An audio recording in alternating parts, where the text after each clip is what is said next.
You're listening to Ernestly Speaking, the only weekly podcast that covers friends, foes, and anything that goes. And now, for your badass host, Ernest Owens. And we're back for another episode of Ernestly Speaking with your host, Ernest Owens, myself. Well, this has been quite the month. We're literally days away from the Pennsylvania primary, and I'm really super excited about that. But I'm just really back in the groove. Like, I feel like we're in the spring. You know, the weather is still kind of up and down. We got a little bit of that April shower energy, a little bit. It gets a little chilly in the mornings, but it's the sun is coming out, and I feel like the weather is going to get better. So, it's been quite the joy to be back out in these streets. Of course, with my friends and my husband. But just it's been a very joyful April, and I believe there will be more joy to come. For starters, you all's reaction to my Ask Eater Philly column has just been nothing but hilarious. Last week the first edition made its grand debut, and you all were here for it. Definitely was the most read on the site for that day, and won the top, of course, of the week. So many of you all had so many interesting thoughts about the questions I had answered. So one of them was about what to do with food influencers that go to these media events and don't tip because servers feel like they're being exploited. But also it's an issue with the restaurant group and the PR people, arguably, who host those events, because a lot of times people who go to those events don't even consider it, even though I don't know why. I mean, if you're going to get food and drink for free, the least you could do is tip. I mean, that should be a guaranteed, and you should tip the server and the bartenders. I mean, even if you might think they're getting paid, I mean, they might be getting paid a regular shift, but they're working an event with that much pressure, that much chaos. The least you could do is tip. So that's my take was on that. The picky eater this woman was talking about her boyfriend and was saying how, they go out and he always remixes the menu, but now they're going to restaurants that are saying no modifications. And they were like, are they bugging or not if they decide to do that? And I'm like, yeah, they're bugging. Like, I think it's bugging to go out to restaurants and want to remix menus, like ridiculous remixing. Like, it's not that you have allergies or have any type of problems with, religious reasons. Like, oh, I can't eat pork, right? Because you might be a Muslim, or you can't eat beef because your dietary system cannot handle it. We're talking about people just think they know better, right? Oh, this cheese steak has wits. Well, no. It has provolone, which is the better cheese. I want to use whiz instead. Like, you're ruining a cheesesteak. Why would you want whiz when you can get provolone? Like, duh. But there's people that go to restaurants and be switching out too many things. Oh, I don't want the romaine. Can you switch out with arugula instead? Even though arugula was never in the conversation. Like, it's one thing if you have options and they say, oh, chicken or beef or shrimp. Okay, do that, right? Or if you're ordering on Uber Eats or something and you're like getting a chance to go on Sweet Green and you can mix up your salad. Like, that's fine if it's customary. But a lot of restaurants either don't have those ingredients, or they have those ingredients for other dishes that is not for your dish. And sometimes restaurants don't want to change for their own culinary creativity. So I think people who do that, if you're one of those people that feel like you have to do that every restaurant you go to, maybe you should just practice cooking in your own house. So there's that. And then lastly, I had a bruncher who said they go out with their friends and they just hate how they go out and it becomes a whole hot mess pulling off the cards and splitting the bill. And I kind of basically gave them some advice on, if you go out to eat, try to go prefix if you have a group that's more than 4 people. I always feel like if you go out with, 4 people, you can manage it better. It's easier to balance it. But when you go out with more than 4 people, you start talking 6, 7, 8 people, plus more. That's when things get weird, because normally when you do dinner with 4 people, and when I go out, I'm always in 4s often, unless I'm doing a big old party. And I've just learned to just host the party because I can then control the atmosphere, the vibe. People come stress free. If I have a birthday party at this point, 9 times out of 10, I'm going to host my party. I'm going to get catering. I'm just going to tell people to come with love and come with gifts. because we do love gifts. But I just would rather host the party because it just takes a lot of the stress. I mean, years prior, I was a big prefix person, and I used to throw parties or and then people do prefix, and that was when I was much younger. But now I'm in a position where, I like, I'm gonna do my own party. I'm gonna pick my venue. I'm gonna do all the hosting on that front and just have people have come and have a good time. That's how I do it. Everybody's different. Everybody has different budgets, different priorities, different things. It's different things for different folks, right? So I don't judge there. I just think if you are going to host something or do something like a large crowd, have it somewhat organized. So if you're going to make people pay, make sure that people know what they're paying for up front. Like, don't invite 10, 15 people to come to a brunch and make a reservation and it's a menu that's scattered, because one, that's a nightmare for the server. No server wants to give out 15 different checks of individuals. And also, at a certain point, nobody wants to split a bill amongst 15 people either. That's a crazy thing to do as well. Unless you got somebody who got a nice credit card that can put it on the table and just cover it and everybody can Venmo people back. It's a thing, another thing. There was an interesting debate on Eater. Someone said, if you host a dinner party, invite people over, can you Venmo? Should it be etiquette to Venmo the person back? I think that's tacky. Now, let me explain what I mean by that.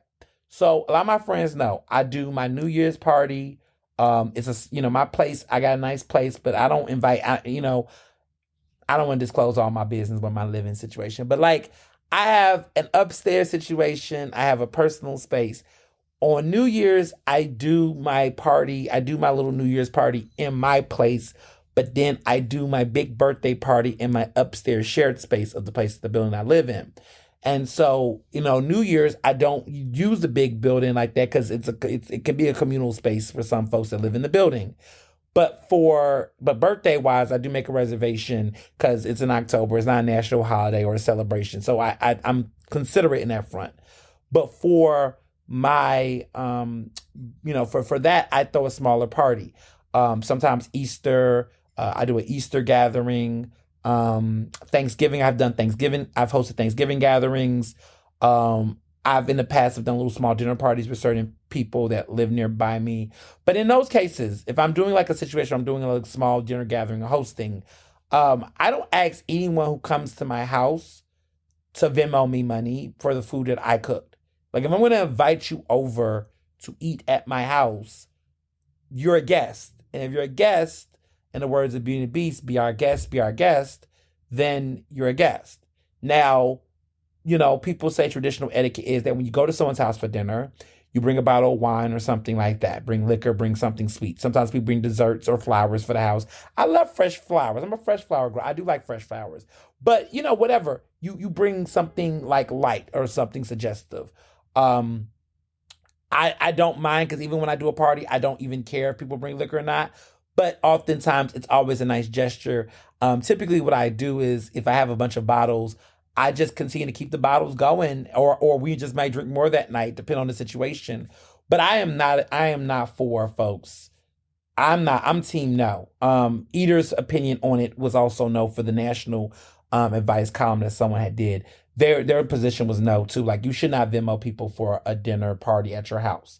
Now, let me be clear. If it's a birthday dinner and you're like going out to a restaurant and it's a dinner, like I do think that makes sense. Like, people should, pay their way if you're not trying to pay for everybody's food and drink. Now, for my parties, I do everything in house where I have my caterer and I control costs that way. Because if you go to a restaurant and you just tell people you write a blank check, folks will definitely drink to their highest demand unless you curate it in a way. But planning wise, I always tell people everyone don't have to ball out of control to have a good time. Just curate it better. So if you all go out, go somewhere to prefix me. Go to Butcher Bar and be at Butcher Bar like, okay, Butcher Bar. Let me see what I would say to Butcher Bar. I'll say, look, Butcher Bar, baby, we're here for brunch. We're going to do this little cute little brunch. Let me let y'all know right now, this brunch situation is 45 per person. All you can drink. You got your little entree situation. It's 45 per person. Bing, bang, bing. If you're not doing bottoms, don't come. Like, that's how I am. I'm like, we all doing one thing or we're not doing anything kind of deal. Like, it's collective. So that when the bill comes out, you can knock it out the park. So that's my take on it. But speaking of eating, I went to some great restaurants this week. I had a really great time at Little Fish, Mr. Johnson. I had a nice, cute little Friday night date night at Little Fish. The chef there, Jacob Tren, who is an incredible chef, he's now there, and I'm talking about some incredible seafood. It was a 7 course prefix menu, and it was a BYOB. So we love a prefix menu with a BYOB, so we can just go on there, eat to our heart's content, and then also bring our own bottles and do our own thing. So it's very romantic. It was a really good time. It was a 7 course seafood extravaganza. We had, oh my goodness, I had scallop toast. Mr. Johnson cannot eat scallops. So he had a tuna, like this really great tuna toast that was like the raw tuna marinated and flavored well. And we had something with shrimp. We had oysters. We had this crab pasta dish that was real crab noodle. It was a crab noodle dish actually. All of it had like a East Asian theme to it, and it was just great food. I mean halibut. We were just eating everything under the sea. Very great, very very great dinner and a very good time. Small intimate restaurant that is just divine. And then, of course, we had this lovely dinner. We went with Dr. Parks and Mr. Hamilton, our friendly friends on the same floor. We had a lovely dinner at the Lucky Well Incubator. Executive chef and owner Chad Rosenthal is presenting season 2 of this incredible series where you probably remember we went last year. The Lucky Well Incubator is just an incredible restaurant experience. For those who don't remember, this restaurant basically is an incubator. What it means is that every season, quote unquote, right, a period of time, a nice extended period of time, Chad, the chef there, owner, he has 4 chefs that are emerging chefs that are basically have a specialty in a certain type of cuisine that they cook, and basically diners get a chance to he gets to showcase their cuisine and their dishes to diners who can enjoy them and eat them and experience a different variety of entrees at a reasonable price at a good experience. And what's great about these chefs is these are chefs that they're not ready yet to open their own restaurant, but they're in this position, right, where they're transitioning. So some of them have a extensive background. They've worked at other restaurants, but they want an opportunity to showcase their own skills outside of that of another restaurant. And so Jacob Trend, interesting enough, was a part of season 1 of the Lucky Well Incubator. Right, he basically was the first inaugural chef to participate in this incubator program. Now, I say the word program incubator, and some of you might think, is this like a chef school or something like that? No, it's a regular restaurant. Except when you go there, when you see the menu, it's going to be different sections that's going to spotlight the different chefs that is cooking different dishes. And this is open to the public. It's a very low frills situation. It's a very come in jeans, come in a sweatshirt, enjoy yourself. It's laid back. It's fun. They serve big parties. They serve small parties. They take in walk-ins. You can make a reservation, but it's a pretty great spot. They have a great bar with some great cocktails. It's a vibe. So with this incubator, they had, I believe, 4 major sections.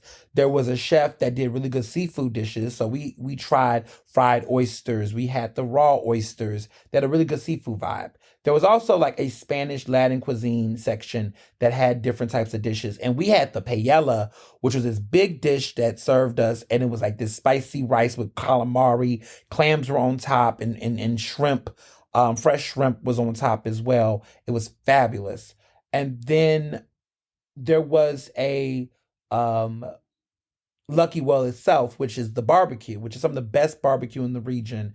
And it was just the Lucky Well barbecue, which is always going to be a fixture. And for that, we had the delicious smoked brisket that was marinated to perfection. We had the brisket 2 times. We had the brisket stand out individually, but we also had the brisket on top of these tater tots with this like ranch, this not ranch, this cheddar cheese with jalapenos on top of these tater tots. That was an appetizer, okay? That was a bona fide appetizer.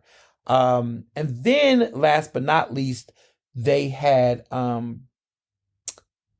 the brisket. Oh, yes, we had the brisket. The brisket was really good. Oh, my God, the brisket. The brisket was good. The steak. Oh, yes, the steak. We had the steak, which was also part of Lucky Well grill section, which is all like grills. And this was a delicious steak, that was marinated with ramps because ramps are in season. For those who don't know anything about ramps, look them up. They're in season. And the set in the last but not least section was like this Italian but pizza section that was like Peter Hut or something. It was like a tease off of Pizza Hut, but it was very flavorful, very fun. And what I liked most about that section was is that yes, the pizza was good. Joe had this ramp pizza. They made a slice of the ramp pizza where they sold it by the pie and the slice. But we had gotten so stuffed, we didn't really eat all the pizza. But he had the ramp pizza. But they had another dish on there that stood out to us. And Dr. Parks and I love this a lot. A it was a long hot that was stuffed with a spicy sausage, and it was topped with breadcrumbs, I believe, and that was marvelous. That was very very good. And the dessert was fabulous. There was like this Basque cheesecake dish that was just I could have had a whole thing of that. That was just really good. We also had this gelato dessert that was a boozy rum gelato that was really boozy, like really boozy. Like you can take they had these strawberries that was dredged in rum and it was spiced in the sea. I mean, that was really good. Like you could taste it. The flavor was wonderful. But it was a good time. And shout out to them. They, treated the doll out, took the doll out to celebrate, some great things. They're just such great friends and just family. And, I was thinking the other day, I've been kiki with my friends, that I was thinking like someone was like telling me like they're like, oh, it seemed like you don't really be into doing date nights. I do not like date nights unless it's with them or with my lawyer and his wife, who is a judge. I don't really like date nights with straight couples. I'm not crazy about them. And I'm not listen. Some people listen. I don't want to get their feeling. I don't want people to feel no type of way. It's just that I often find that I don't know. It's just most times I don't find myself enjoying straight couples for dinner, unless I'm like at a house and I'm at someone's house and we're vibing. But like the whole idea of going out to dinner, maybe it's because like most of the straight folks I know are not my age. They're much older than me. So the dynamic just feels like not the same. Um, like like Joe, Amanda, like we're all around the same age, but it just feels like a family situation, like we're very close. So it doesn't really feel like I'm out with straight people. It's just kind of like I'm with family and friends. It's like very familiar. And then when I'm out with my lawyer, who is also like a big brother to me, it feels like big brother, big sister dinner versus like couples. Like I just be like, what do you want to do with us? Like I don't know. Like I always wonder like straight people dinners. Like what is there to do? What does it talk about? And I have straight friends. Let me be very clear. I have lots of straight friends, and I actually probably have more straight friends than I do queer friends actually. Um, but like I think about like people I have gone out to dinner with, like Gio and his husband. Like that's like it just feels like, and he's a lip brother, so it's like that doesn't feel awkward. But I feel like sometimes when you go on dinners with straight couples, you know what it is. I know what it is. Is that oftentimes in those dynamics, it's either the partner, one of the I hate the word partner. Ew. Either one of their spouses are is like very reserved and like quiet. So it always feels like it's really just me and my husband and the person we know. Like it never feels like an equally yoked, engaged group. Like when I go out with Joe and or like Dr. Parks, it's very like, oh, it's very everybody knows everybody. Everybody got personality. Like everybody's got their own energy and flair. So it doesn't feel like getting to know someone, asking dumb questions. I just yeah, the straights is not a thing for me.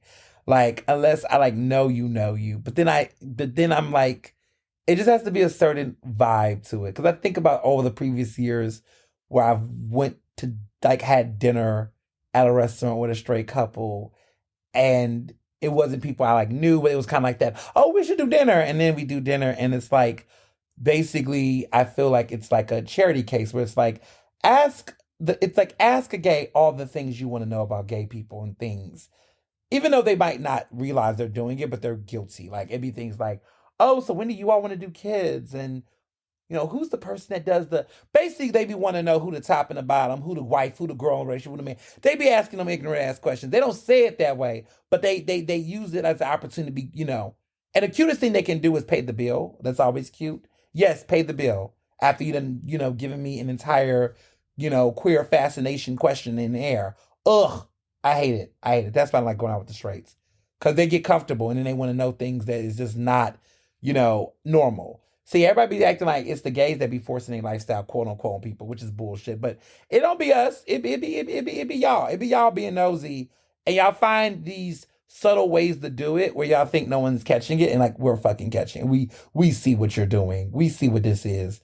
I'm thinking about a very awkward dinner with someone who I'm not friends with anymore. And I'm literally thinking about this. We went to a restaurant that's not even open anymore in Philly, which RIP to that restaurant because that was a really good restaurant. But I remember we did this dinner and it was so forced because I was cool with the girl. Her husband, who she's no longer married to, was a hot cheating mess.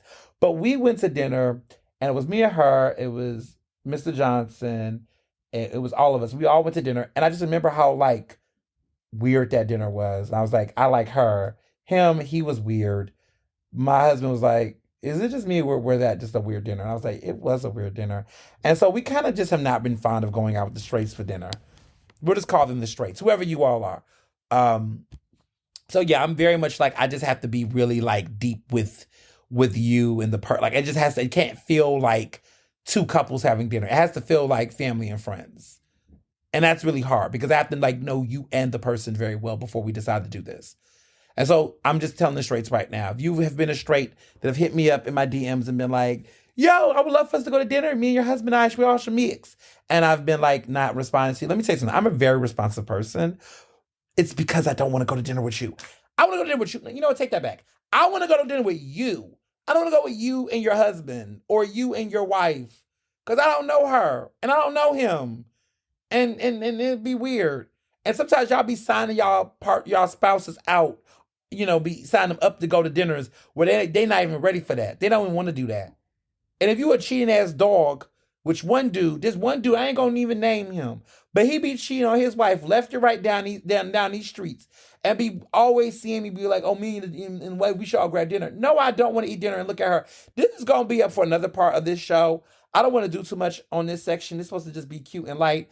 But there's some conversations we got to have about some of this behavior because the dogs are out and people are really taking this for the dogs seriously.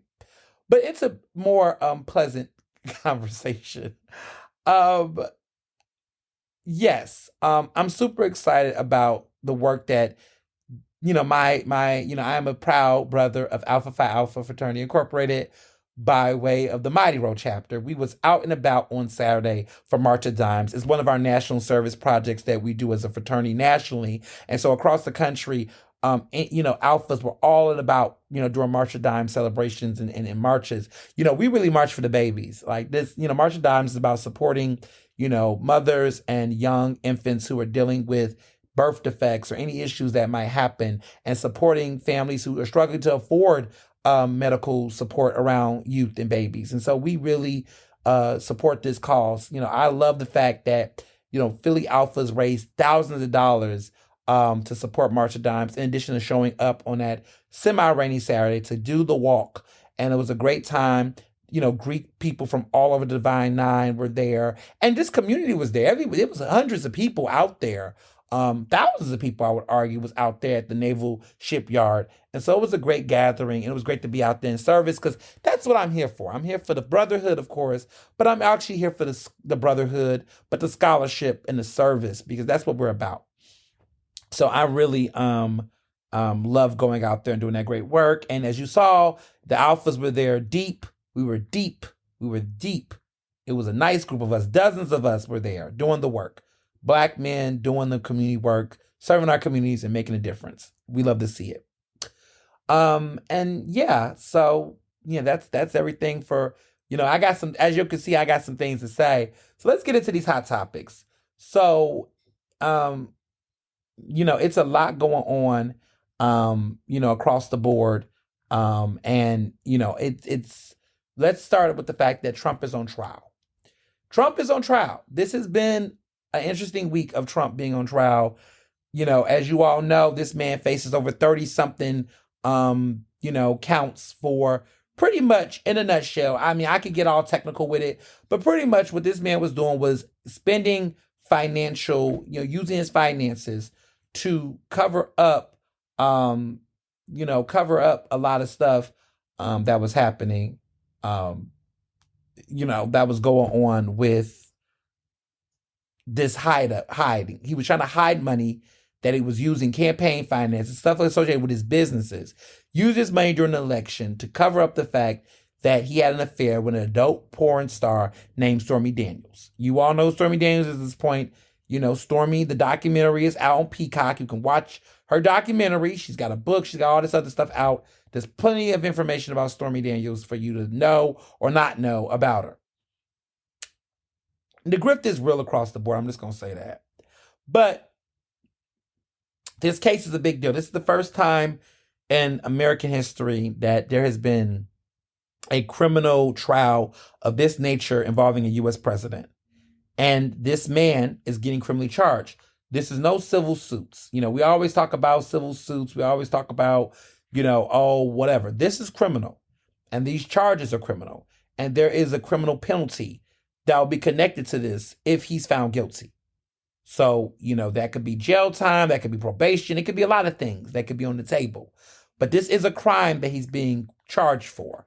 These are criminal charges. We must take this seriously. And there is a trial that is happening now. And we're going to get a verdict before the election. Now, those other cases that y'all know, them federal cases, the election interference, all that stuff, it looks like the way that Trump's team has been able to duck and dodge and delay those trial dates, it doesn't appear that any of them will have a verdict that will render before November 5th, which is the election day. So because of that, this is the case. This is the criminal case. That is arguably, some people say, one of his lighter cases because it just involves, misreporting and, other things like that nature.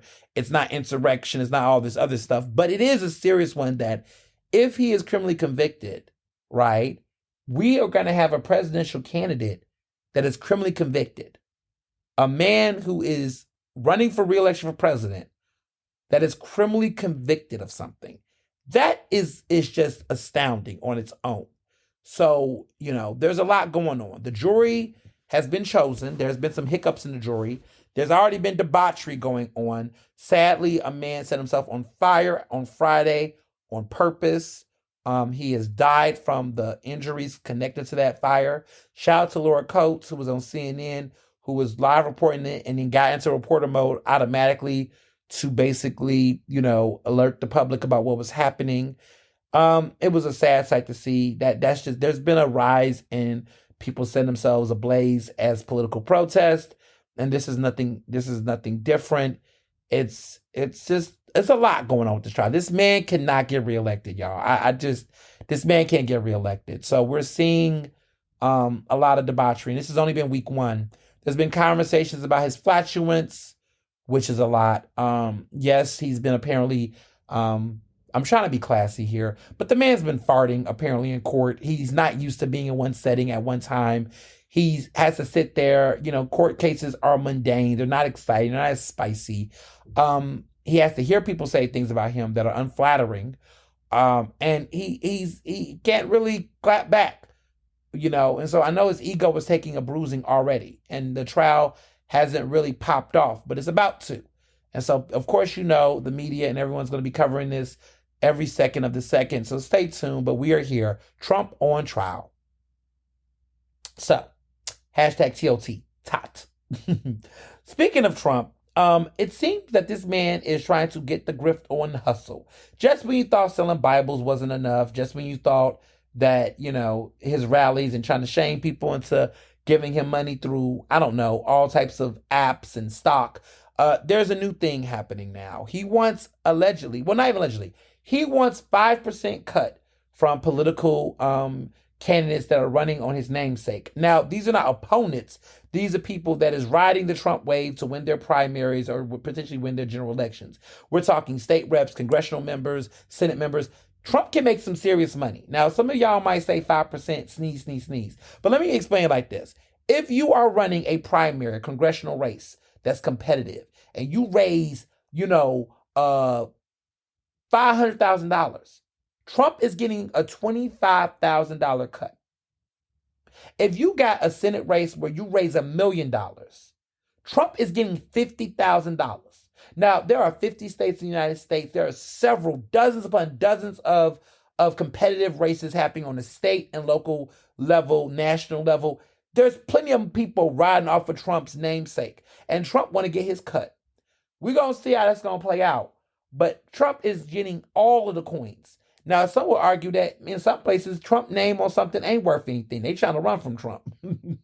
They're trying to dump Trump low key. But there are some people that are using Trump's name, and he wants a cut. Now, I want to see what he going to do to Marjorie Taylor Greene. Because, listen, she riding you. She helping you keep you relevant. How you going to charge people that's trying to keep you relevant in a state? You might need that promo. I don't know. But there's a lot of money being made. Trump feel like his name is being used to make money that he ain't making. Because remember, Trump got $93 million in the bank. Biden got $192 million. He needs to see more money if he wants to have a competitive shot to win. But I've told you all, I see this. I don't think he's going to win. And I feel like I'm getting more right every damn week when we do this show. I don't see the momentum. I think that we're overhyping him. And let me be clear. I think the fear mongering is working, but I also don't know what to do because a part of me is like, relax. But then if people relax, they may not go to the polls and like blow him out the water. He needs a sizable ass whooping. Biden in 2020 whooped that ass. There was a sizable margin. Biden won with the most delegates. Biden won with the popular vote. Biden won across the board. There was no confusion. See, when Trump won in 2016, Trump lost the popular vote, but won the electoral college. Biden won both the popular vote and electoral college and had more popular votes than any other president in U.S. history. Like, we need to have a blowout like that because I just feel like people are just really still thinking this man has a chance, and I don't really see it. The poll numbers are showing an increase for Biden. Fuck all the shit about the enthusiasm, all that other crap. Fuck all that. Biden is getting it done. You don't got to be enthusiastic about Biden to vote on the right side because you ain't voting for Biden. You're voting so that women can have reproductive rights again. You're voting so that this immigration situation gets under control. You're voting so that there will be all types of financial support to help and for people in need. You're voting for health care because this idiot wants to set back and wants to kill Obamacare. He don't know how to, but the problem with these Republicans is that if there's a will, there's a will, and they will do what they can with what they have. So I'm really at a point where it's about stability for me. At the end of the day, if people really did not want Biden to run for re-election, people would have created a coalition to get a better alternative. There was no coalition that did that. There's no better alternative. It is what it is. Now, Marjorie Taylor Greene is still out here trying to go against Mike Johnson, who's the Speaker of the House. As you all know, Mike Johnson was able to get that foreign aid bill passed on some bipartisan support. This aid is going to help with the Ukraine, give aid to Ukraine. She's really on, it's serious type of stuff that is happening over there. But this is real work that is happening, and we got to be, we got to be real about that, for real, because too many people are, getting. There's so many people out here that is seeing what's happening with this rhetoric, this isolationist rhetoric of, Marjorie Taylor Greene. She says she's disappointed. She says that there's betrayal to the Republicans. She's still after him. There appears to be some momentum or interest supporting ousting him. But the reality is that if they oust him with this light minority, there's a chance that Democrats could potentially take over the House. Because at this point, there's only like one vote majority that they have. Kind of reminding me of the current state House seat.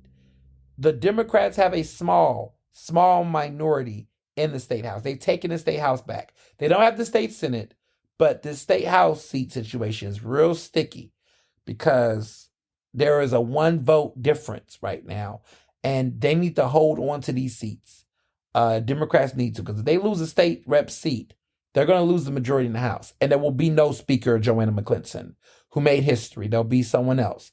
But it's an interesting majority that's happening.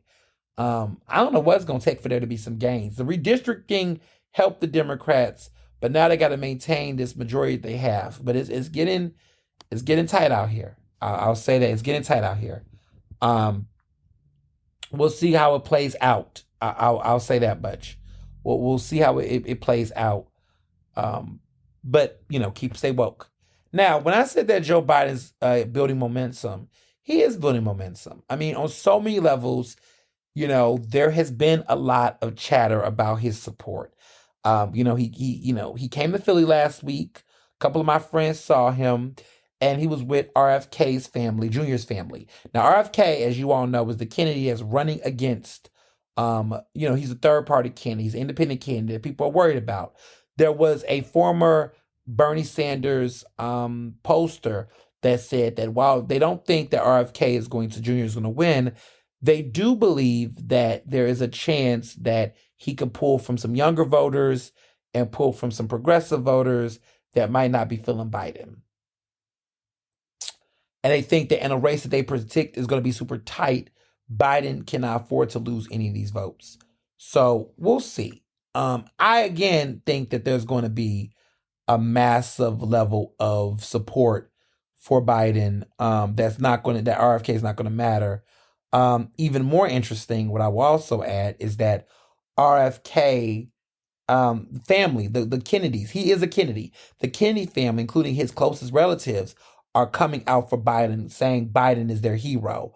And so this is helping to really quell down any momentum RFK is trying to have. But there's some weird celebrities that have been showing interest in him. Just people are just being weird. Also, VP Kamala Harris is popular. She's gaining momentum. People are starting to see her as an asset to the Biden administration. There's been a lot of Biden administration hype around Kamala. She seems to be getting her groove at the right time, it seems like. A poll came out that said that she's just as popular or in the public eye as Beyonce. Initially, I said, did Beyonce drop in popularity? But that wasn't the case. Actually, Kamala has just been rising, and a lot of it might be her social media engagement.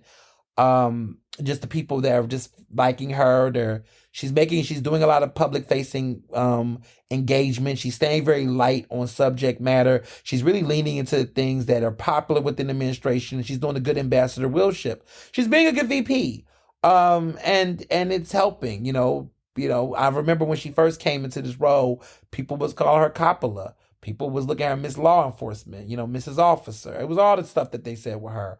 But it seems like she's been able now to just kind of, evolve in a way that people are seeing her differently. I think her policies are still the same, but there just seems to be a shift in tone and vibe around her. And she's been really on this likability campaign that has been successful. I was talking to some of my students and they were like, oh yeah, she's on TikTok. They were talking about this TikTok video of her talking about, falling from a coconut tree. They just find her funny. And there's been this long running memification of her where it's always her laughing at things, even when it doesn't seem like it's funny, but just the way that she just laughs at everything infectiously just has become its own thing. I have my own thoughts about that. Like, I'm not really crazy about politicians, especially when black politicians, especially black women politicians, become like memeable in that way, where everything becomes, oh, auntie this, auntie that, and I think my cringiness to that really came from the whole Congressman Maxine Rivers rise, where the whole reclaiming my time became a catchphrase. And, as somebody who was a journalist, initially there was power in the fact that she was talking about reclaiming her time. But because she became this pop cultural icon in a way, people have not really understood what reclaiming my time was about, why that was significant, why that was powerful, and now have kind of memified her in a way that we're not really talking about her for the right reasons anymore. And I kind of hate that. And I get that elected officials want to stay relevant, but what has it got? We've gotten into this weird stand culture where we're treating these people like celebrities more than public figures and dignitaries.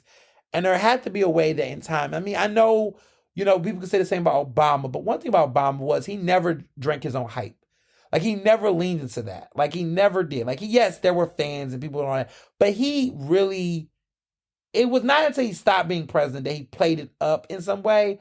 But while he was president, like, he never played into that. Trump definitely did.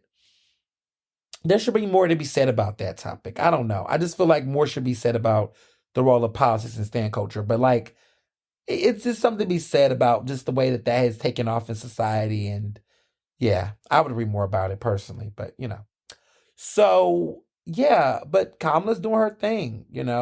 National politics is definitely there's been some conversations. There's been some grooves, but we'll see.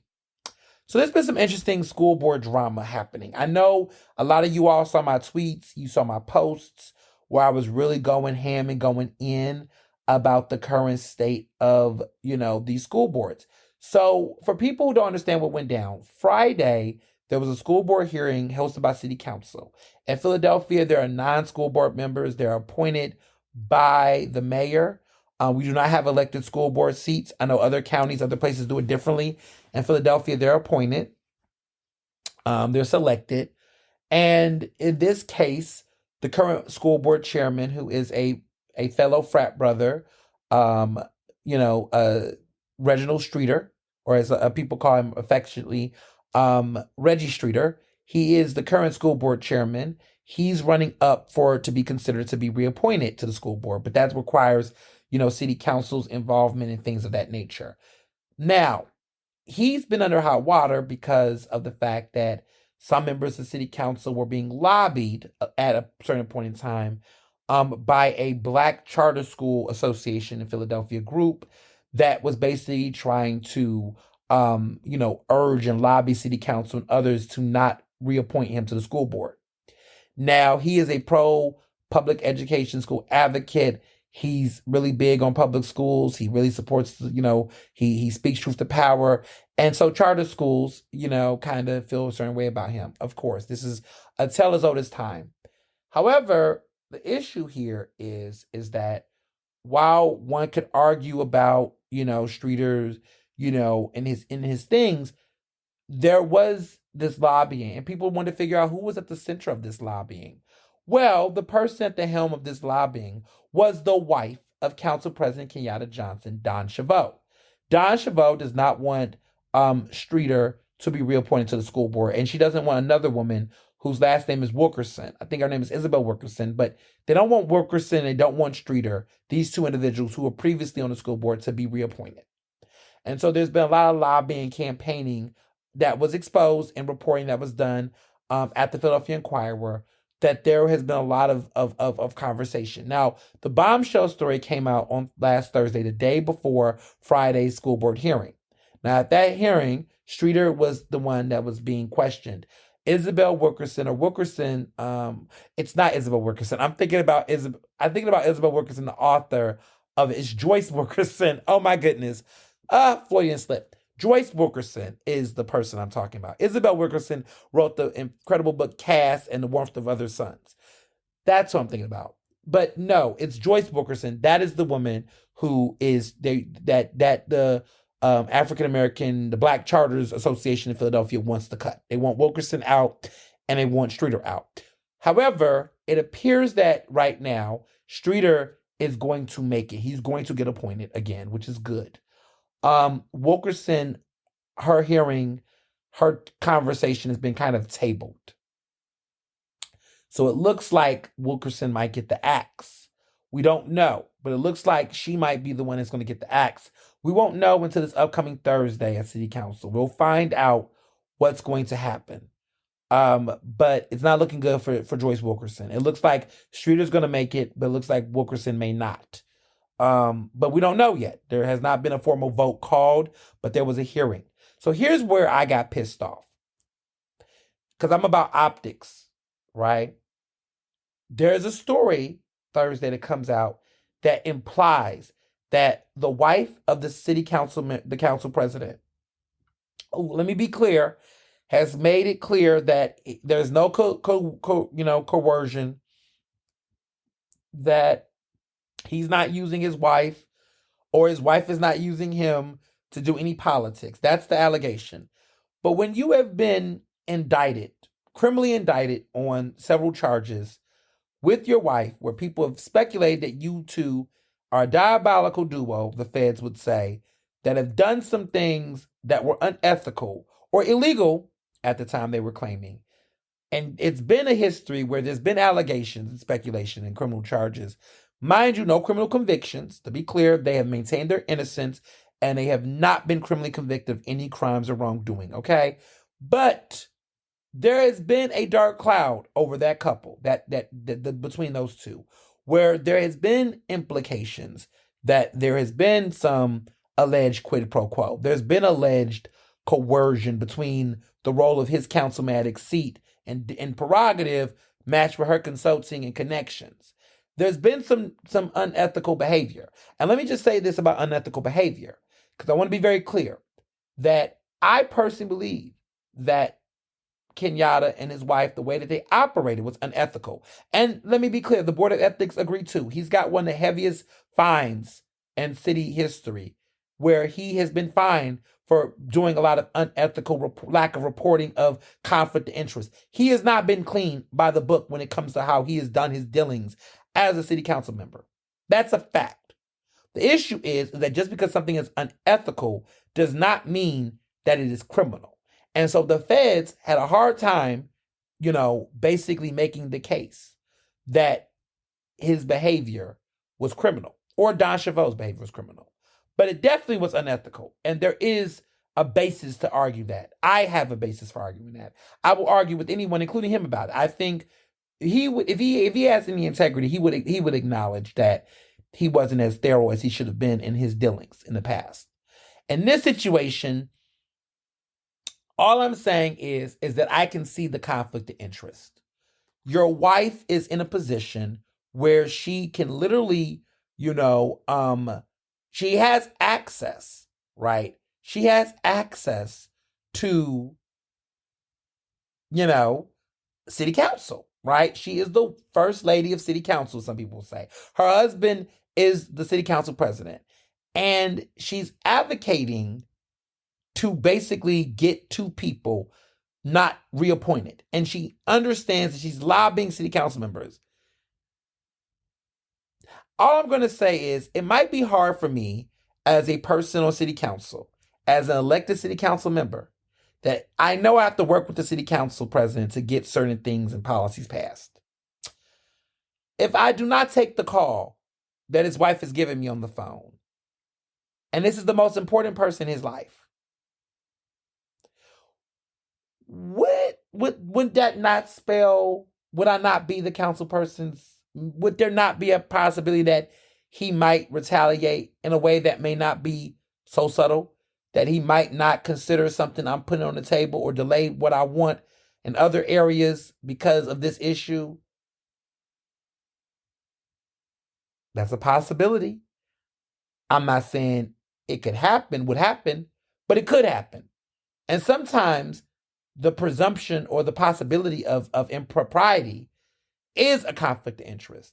That if it could happen, or if it would not be so far-fetched that it can happen, because it's so fucking close, that one could argue that conflict of interest could be present. That's how it works, y'all. That's how it works. Just letting it be clear. So, with that in mind, Thursday, we hear this story. Kenyatta tells the press his wife is an activist, a consultant. She's independent. She holds her own. Like, there doesn't need to be any of these things. That's what he is gung-ho on claiming. And that's very telling.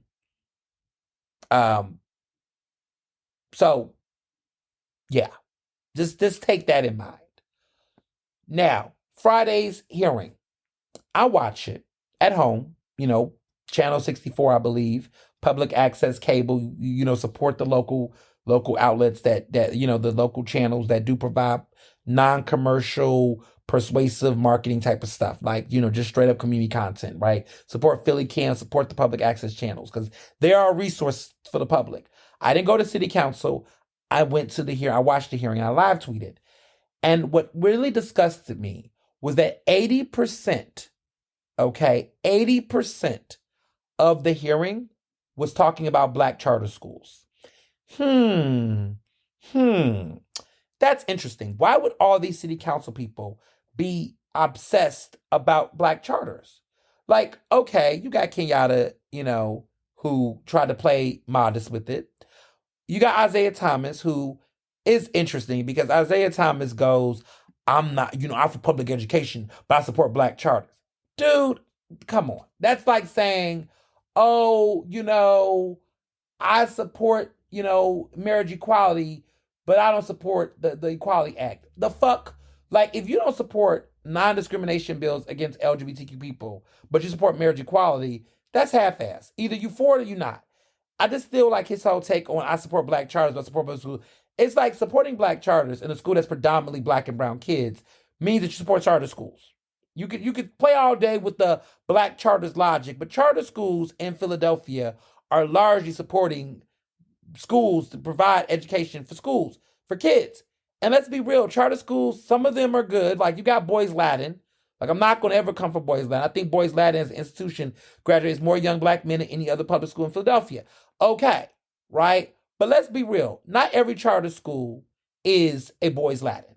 Not every charter school is like that. We sometimes that annoys me about the system, right? Like even public schools, they'll try to act like Masterman is the standard. No, every public high school is not Girls High or Masterman or or Central. Like we need to be honest that most of the public schools are not like that. Just like most of the charter schools are not like Boys Latin.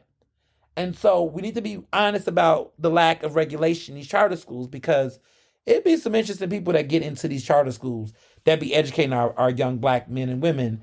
And it's interesting. But I thought to myself, why is charter schools being the bulk of the conversation when literally we have little to say about neighborhood schools? Like I get charter schools would be a conversation piece to ask at the hearing to ask Streeter. But for all of the conversation, most of the conversation, with the exception of a couple of people. Like I want to give credit where credit's due. Nina Mott asks a lot of unique questions about the education system and the curriculums and things. I'll give her credit. Catherine Gilmore Richardson, Councilmember at Large, Catherine Gilmore Richardson made some really great questions about an actual public school, right? She asked about Girls High and was asking about some issues at Girls High because I don't know if I've read, but there was another story that was published recently about the issues at Girls High since the pandemic. And so there's a lot of great conversations that are happening that I find to be useful. And I think that we need to be talking more about. But I need people to really open up and be courageous. So it's really interesting to me that it's been really interesting to see certain folks that have been in these positions. It's been interesting to see, like I said, it's been interesting to see certain people that get in these positions and how they switch up. Now, Kathy Richardson's passionate about Girls High. She's a Girls High alum. Isaiah, I can see the black charters thing for him. But my thing with him, though, a little bit, no shade, is that, he's a progressive overall. But there are some times where I do feel like he brown noses a lot to garner certain support. And at a certain point in time, I know you playing politics. I know you're trying to get certain things you want. But at the same time, like, I see the game. I see the game. And sometimes the brown nosing can get a little annoying because he's like this with Daryl Clark. He's going to always be the middleman in certain things because he wants to politic and things. But you're not slick and people can see it and you got to own your shit. So I kind of find that interesting. But some of the bigger surprises for me in that hearing was, number one, to talk about charter schools, because I was like, so we're not going to talk about these neighborhood schools. You're not going to talk about that school what about public school safety, in our schools? What about our schools getting nurses and counselors and clean, water?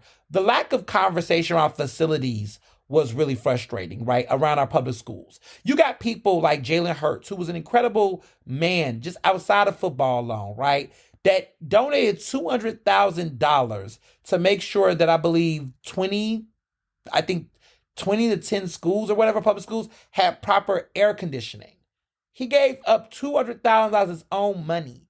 But y'all want to sit up here and y'all want 76 arenas people. Make these billionaires get these schools together. If like $200,000 to get air conditioning in these public schools. Like, What a hero.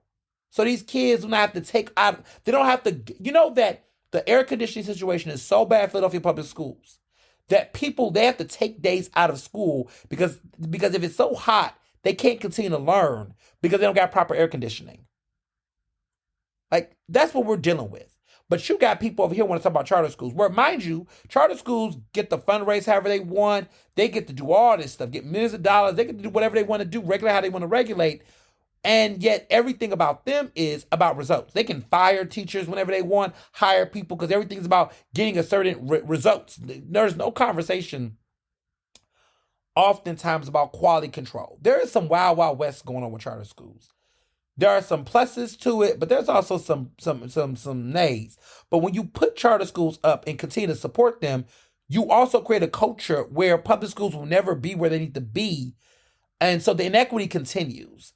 And the older I've gotten, the more I've understood this issue around charter schools compared to public schools. And I just feel like in this city council, our mayor, the state, all these people who get fat checks, okay, from these charter schools and these programs, you continue to get that money, you're never going to get to a point, because the people that's giving that money can cut the check and make a public school better. You ever thought about that? All this lobby money, all this election money. What if you actually just invested in, public schools to support the need so that we would not need to have this inequity in education? I mean, private schools is another conversation, but charter schools is another issue. Like, it's like you're furthering the divide. So that's the kind of stuff that that grinds my gears. And I need it. It's just, it's one of them things where I get annoyed. So yeah, just a thing. Just a thing. It's just, it's a lot. It's a lot going on. And that frustrates me when I see some of that kind of stuff. That pisses me off. So yeah, that language there. But Nicholas O'Rourke was a shocker to me. This dude gets PFT money. Okay, Philadelphia Foundation of Teachers cuts him checks. Jerry Jordan was probably watching it like, what the hell are you doing? I thought it was weird that Nicholas O'Rourke was spending a lot of time asking about charter schools and asking about black charters in particular. Like, are you also on the payroll from Don Chavot? Or did you do that to try to get brownie points with Kenyatta so that you can get some other legislation passed? Like, it was just very obvious how that hearing was playing out. And it felt scripted. It just felt really scripted. But the real thing that really pissed me off, and this is the thing that's really stood out to me, the one thing that really, I'm trying to practice this. I'm trying to, get this out there. That, with some people that basically brought up these issues to the front. And I got to keep it 100 right here. This is the thing that really grinded my gears. Councilmember Jay Young, who I know really well, he's the in the 5th district. He said, quote, "Why is it that when I see a school like Strawberry Mansion, like Benjamin Franklin with abysmal numbers, where they're educating the same community, why are they not held to the same standards as the charter community?"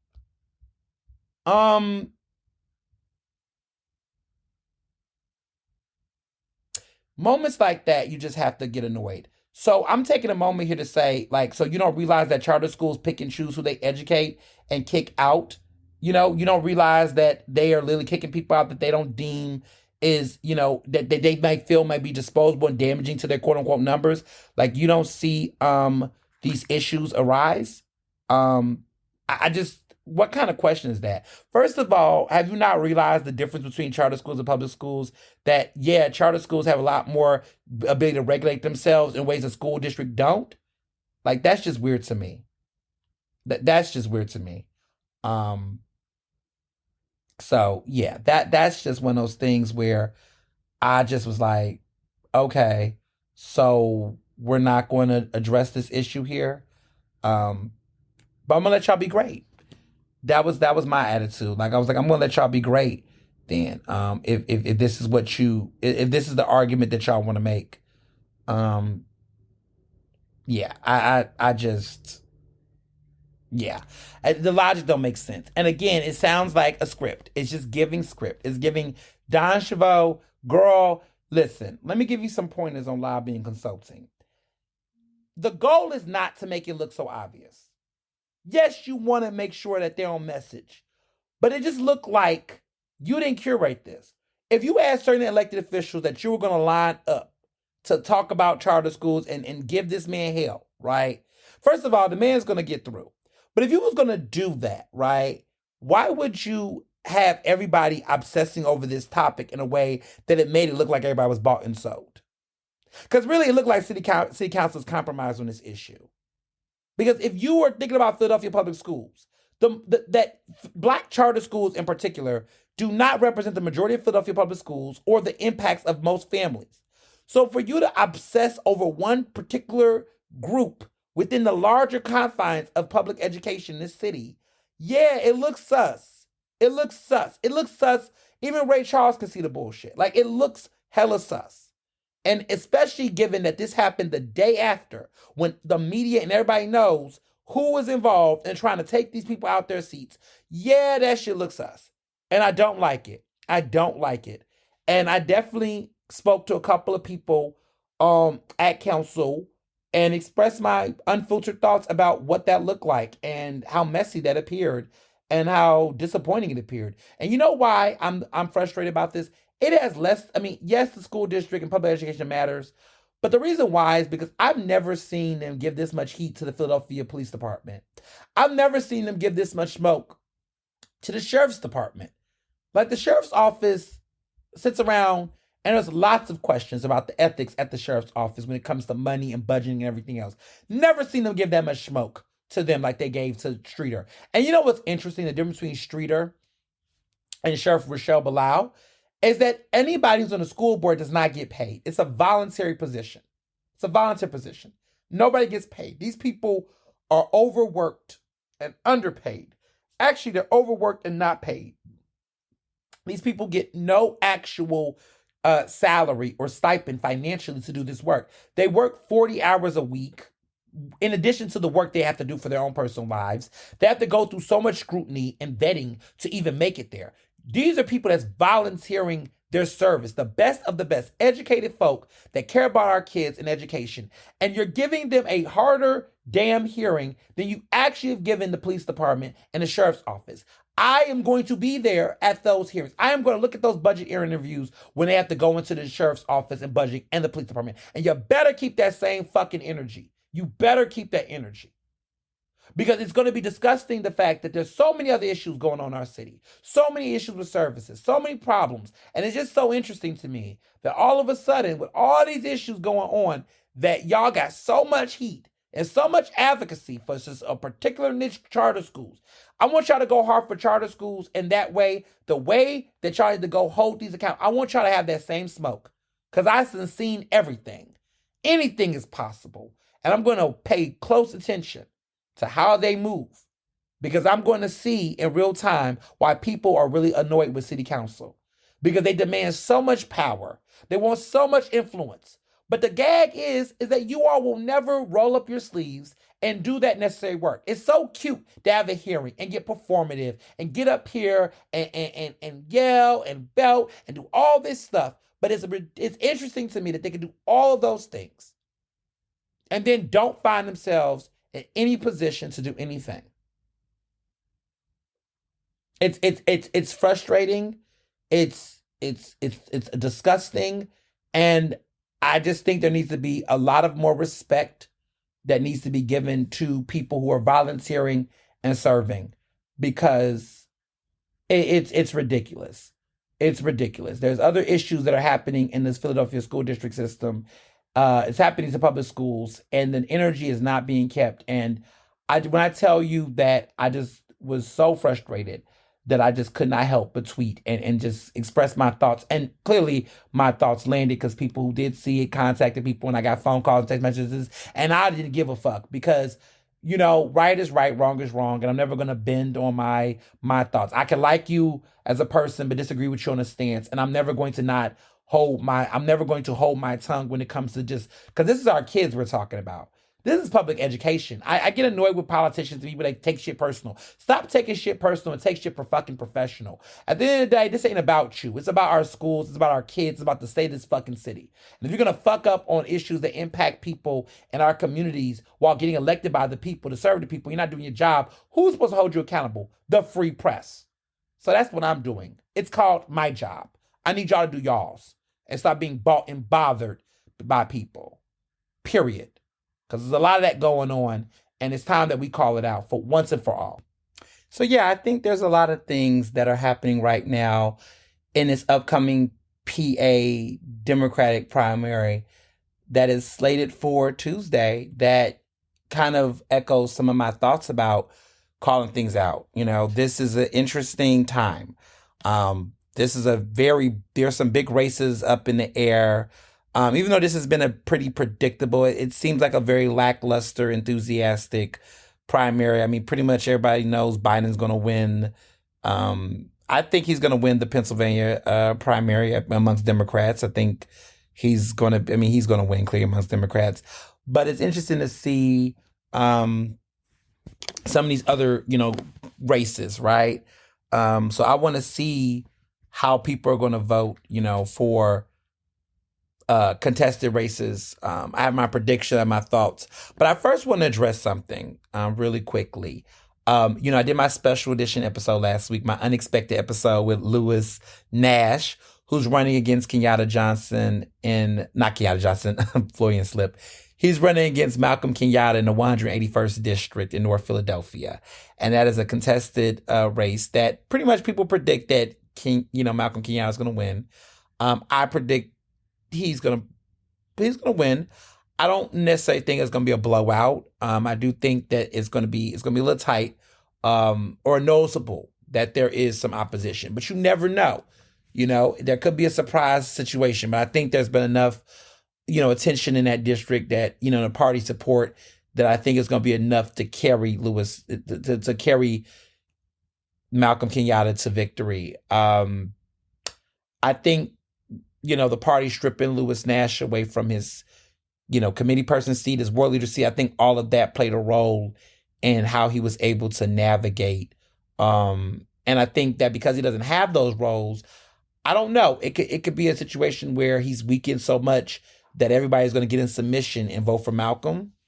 Or it could be a situation where there could be backlash and people might actually do a protest vote, and there might be some energy that might shift away from Malcolm. We don't know. But I would say, a safe bet would be that Malcolm will get reelected in his state rep seat. But he's running for 2 seats. He's also running for Auditor General as well, which I predict he's going to outright win that primary, Democratic primary. I think he's going to struggle in the general election against Timothy DeFleur. I don't think he's going to beat Timothy DeFleur, a black Republican, first black person ever who was elected statewide in Pennsylvania history. I just don't see him beating Timothy DeFleur in the general. I think some people think that if Malcolm wants to ride the wave, right, in a statewide race, he gets to be in the pictures with Biden and get all the hype and to go to the rallies and be a part of that statewide Democratic ticket. But I just don't think that it's going to help him much in the end. I think Anina Ahmad, who was on that ticket, that's the thing. You know what I'm saying? Like it could be a situation where, there could be a potential fight, in some of those races. But I don't know. I think he's going to win the general. I think he's going to win the primary because primary wise, he's got the party's endorsement. The guy he's going against isn't known that well. Even though I must say before I address him, because I have to address some of the things I've been hearing out here about that interview, and I want to be clear about some things. But let me address this. Let me get this out the way first. The Inquirer gave Malcolm Kenyatta probably one of the most backhanded endorsements that he probably does not want to promote or want people to know much about, because the endorsement really was like, we endorse him, but then the actual endorsement itself goes into his shortcomings. Like, first of all, in a nutshell, they say that his race for this is definitely lackluster, and basically loses the energy and fireness that he had when he ran for US Senate. Like, when he ran for US Senate, he was more passionate, he had more charisma, and it seemed like he really was really trying to get that seat.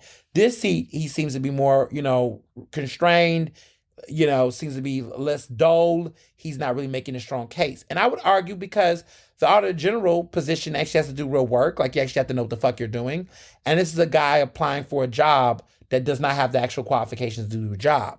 Like, let's be clear, auditor general is a state row house seat. It's not sexy. It's not fabulous. And honestly, a guy like him wants to go for stuff that requires him to be faced in whatever. Auditor general is a very nerdy type of wonky job. Like, it's a job for a person that knows the fuck they're doing. Competent people go for that job and strive to be in that job because they actually invested in some serious work. Malcolm is just using another opportunity to say, okay, I can't win here, I can't win there.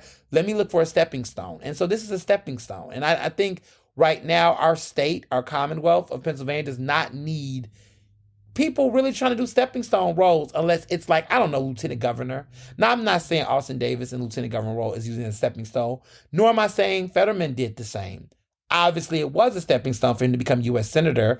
And, he's a very interesting, he's got his own shit now. There's that really interesting story. That's this feature story. That's a bombshell story talking about, what happened to him with his 180.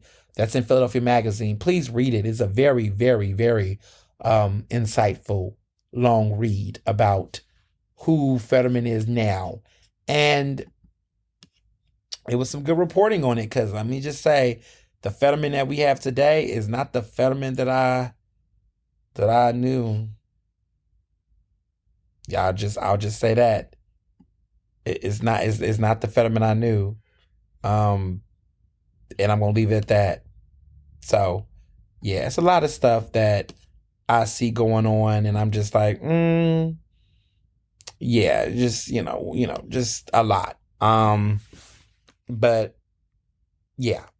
So, given that he doesn't have that same momentum going for him, there's a lot of people that are like questioning overall, like what's happening, like what's the point? What are we doing here? Where are we gonna go? And I think there's a lot of conversation that needs to be had. And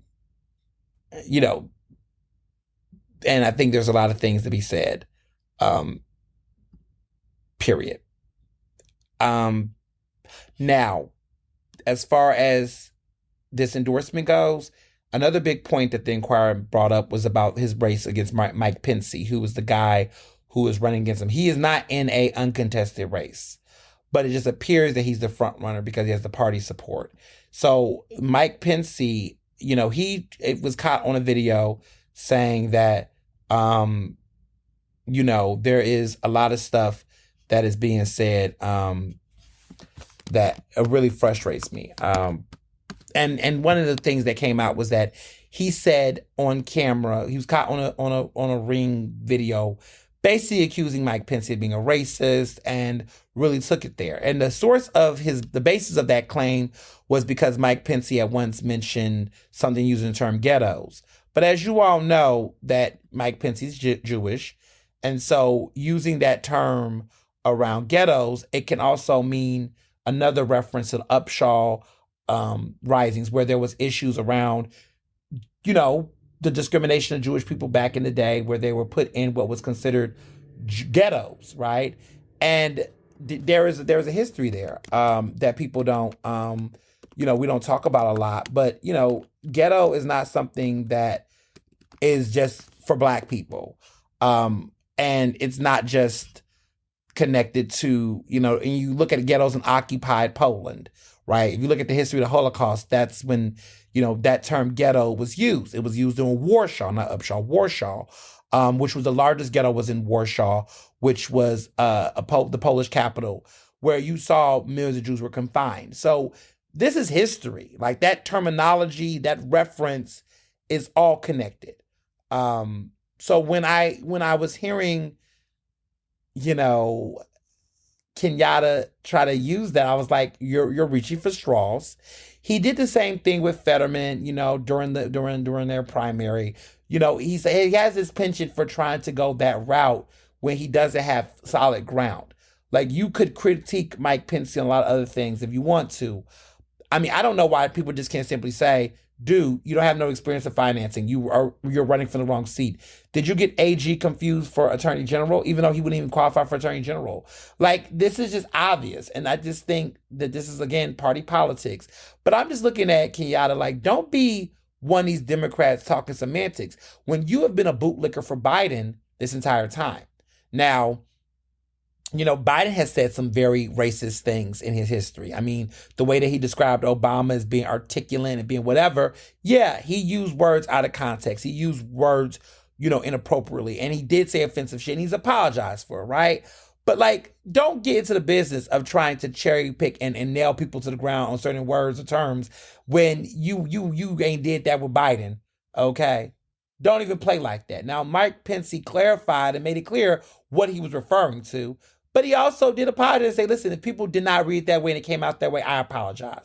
Which, quite frankly, I wouldn't have apologized. Because if that's my experience or I know people and I know my cultural heritage, I'm not apologizing for something. But again, he wanted to respect concepts. I would have told Malcolm Kenyatta to kiss my ass. If I'm Jewish, if I have a background where I'm talking about referencing it in a certain way, motherfucker, you don't own language. You don't get to tell me, you know what I'm saying? Like, I just think that's not okay. But the inquirer acknowledged that it was intellectually dishonest for Malcolm to do it, and for the fact that he won't hold himself accountable for it and apologize, acknowledge he was fucked up, they consider that very concerning.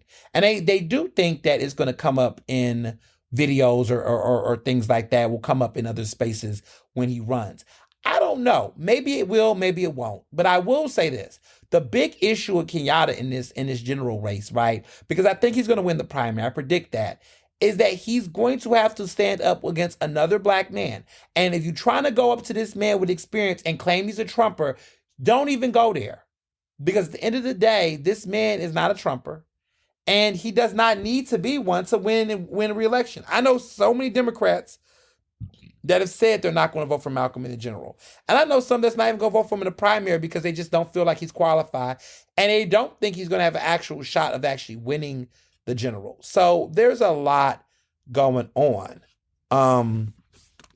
And it's a lot going on. That's really getting me the frustrations. But yeah. So there's also another race that everyone's talking about, of course. Well, actually, no, let me address this elephant in the room. So let me be clear about my interview with him.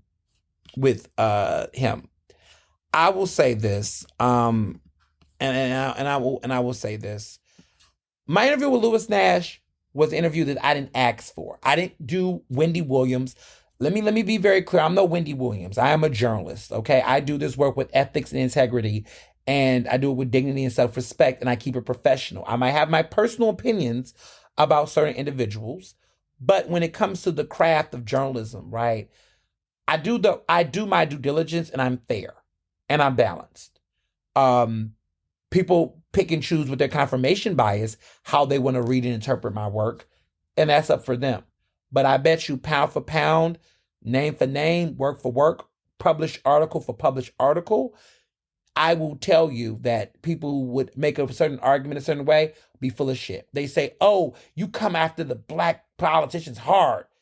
If you actually read my articles, that's actually not true. Oh, well, you hated Kenny. I don't hate anyone, but I've given Kenny grace throughout his political career in my coverage. But when he did certain stuff, it was a lot of other things going on too. So I will say, people need to be very mindful about how they want to drag certain, associations and things. I just think people need to be more mindful about the stuff that they do. Period. Like it's just people just got to stop, and be real about the facts. But nonetheless, I did not reach out to Lewis Nash for this interview. I was not looking to fuck over a candidate. That's just not what I do. I'm using this in quotes because this is some of the things that have come to my desk from people from Kenyatta's camp. Okay. Lewis Nash came to me. I chose to do the interview. Like I would do an interview. I would interview Malcolm Kenyatta. If Malcolm Kenyatta wanted to come on my show and sit down and answer my questions that will not be given to me in advance, like I did with Lewis Nash. Lewis Nash sat down. I gave him no questions in advance. I told him, if you want me to interview you, you're going to answer my questions, which I was fair. I did not disparage Lewis. I had concerns about Lewis Nash's, some of the things that were alleged that he said. I wanted to understand the context. And I think there was a lot of things I didn't understand about him. I don't think he's this big, huge bigot that the Democratic Party tried to frame him to be. I don't think that he is a violent, transphobe, homophobe that just has it out for the trans community and the LGBTQ community in general. I don't believe that. I don't believe that. I think he said some things that were politically incorrect. I think he is misinformed on these issues. I think that he's in a space of trying to learn. It's not my position as a queer person to educate him. It's not my position as a non-trans person, as a cisgender person. I'm a cisgender person. That it's not my position to spell out what those things should be for his next steps. However, I do think that it is clear to me that this man has been misrepresented in the press. I think that he's been slandered largely by the Democratic Party. That's my opinion. I think that there are political motivations as to why he was targeted right now in this particular race. I think that the narrative of the Democratic Party in this city to try to act like they're taking a stance against hate is hypocritical, is full of shit, is disingenuous. I don't believe it. And I do believe that, Lewis Nash is not as well versed and educated on these issues. And in some ways, I think if you want to be the next state rep, you're going to have to make an investment in being educated a lot better and articulate your thoughts better. Because I think a lot of the political incorrectness of him comes from the fact that he's not as informed enough as he should. I think he has some opinions that do resonate to certain people around those issues. I just think that he just is a little, maybe because of age, maybe because of exposure, whatever the case may be. I do think that he has a communications problem on it. But for those who listen to the episode, I think that there was nuance there. I think we learned a lot of information that we did not know. I encourage people to go back and listen to it. I think some of the stuff that came up in that episode was new information that I've never knew about. And I think it will play a role in how we view certain players in future elections and other political ordeals. It is newsworthy. He is in a situation where he's going against a very high profile person who is arguably have slandered this man's name in the press and in public. And I think that as a journalist, as somebody who is about unearthing a truth and the truth, right? But giving people a platform to inform people, right? These are going to, the allegations, the things that have been said about him is, as a person who wrote the book, The Case for Council Culture, I know the role of impact, okay?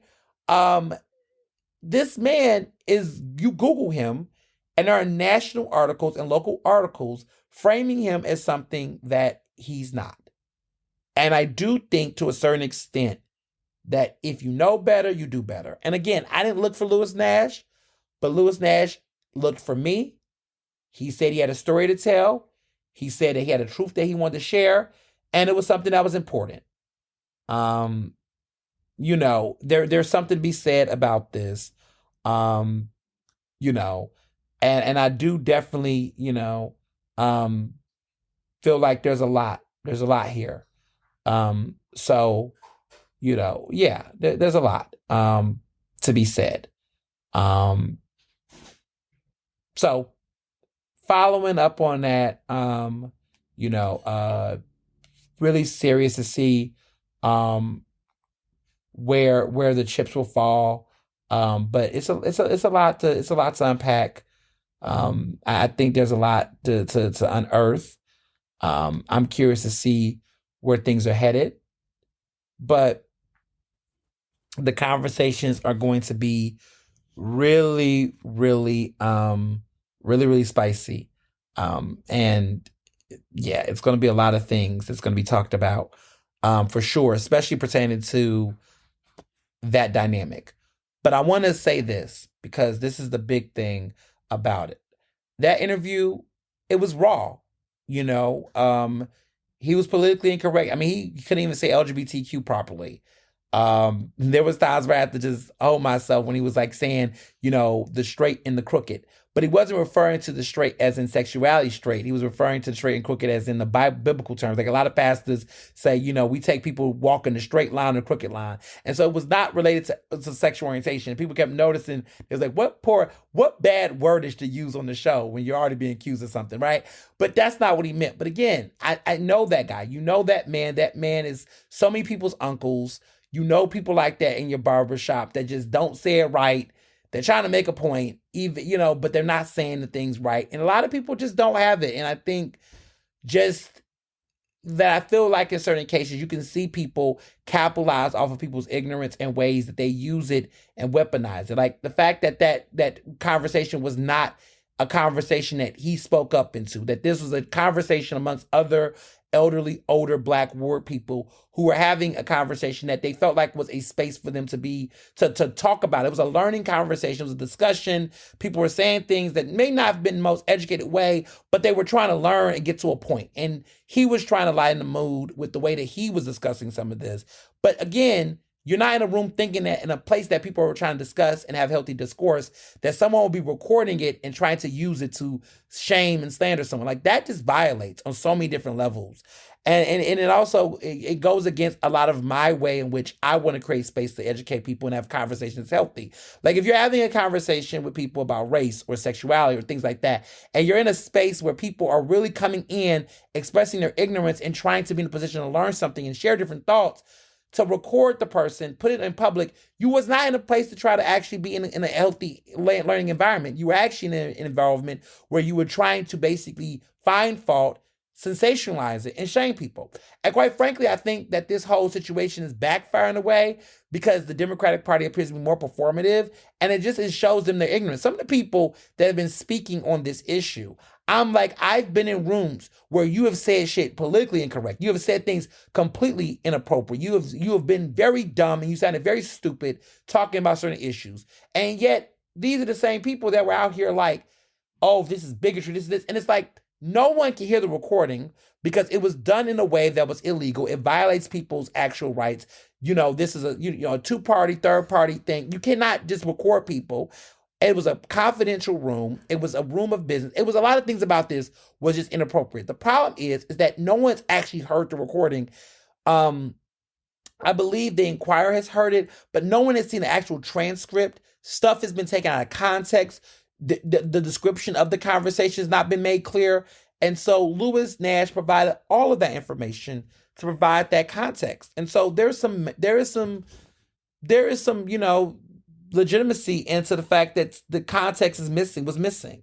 So that all being said, there's been some shade, there's been some little remarks being made by certain people, camp.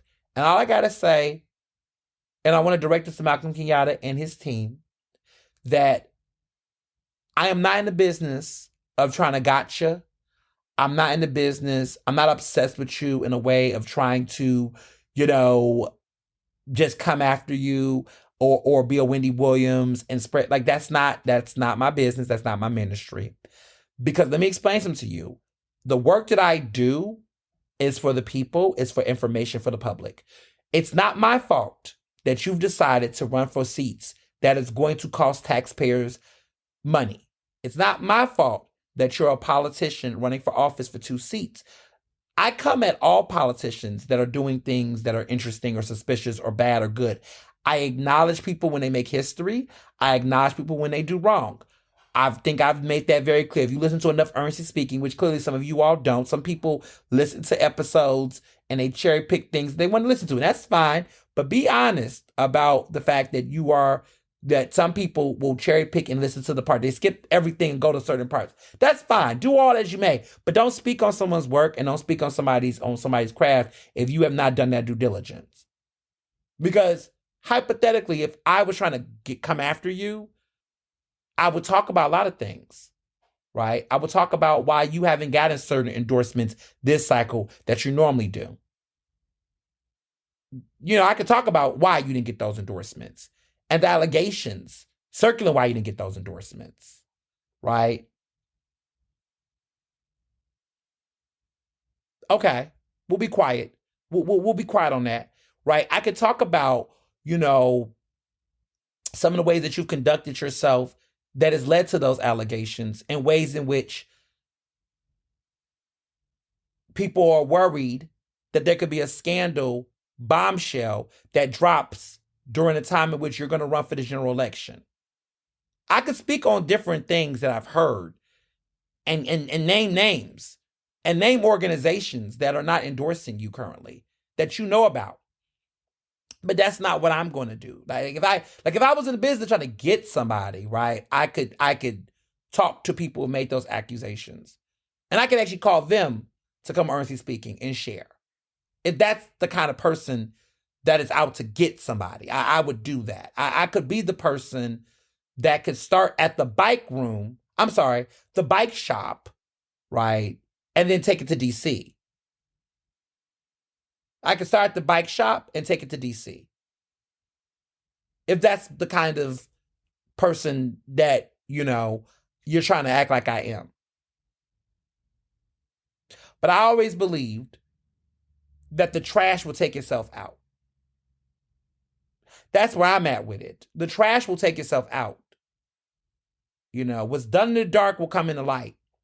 And so I'm not in that business. That's not what I do. I'm not the Wendy Williams. I'm not going to discuss people not doing right. Like, what I do is journalism, right? I go find facts. I find sources. I'm fair. I'm balanced. I find credible sources. I choose a very timely and meaningful way in which I disseminate information. I protect people's confidentiality.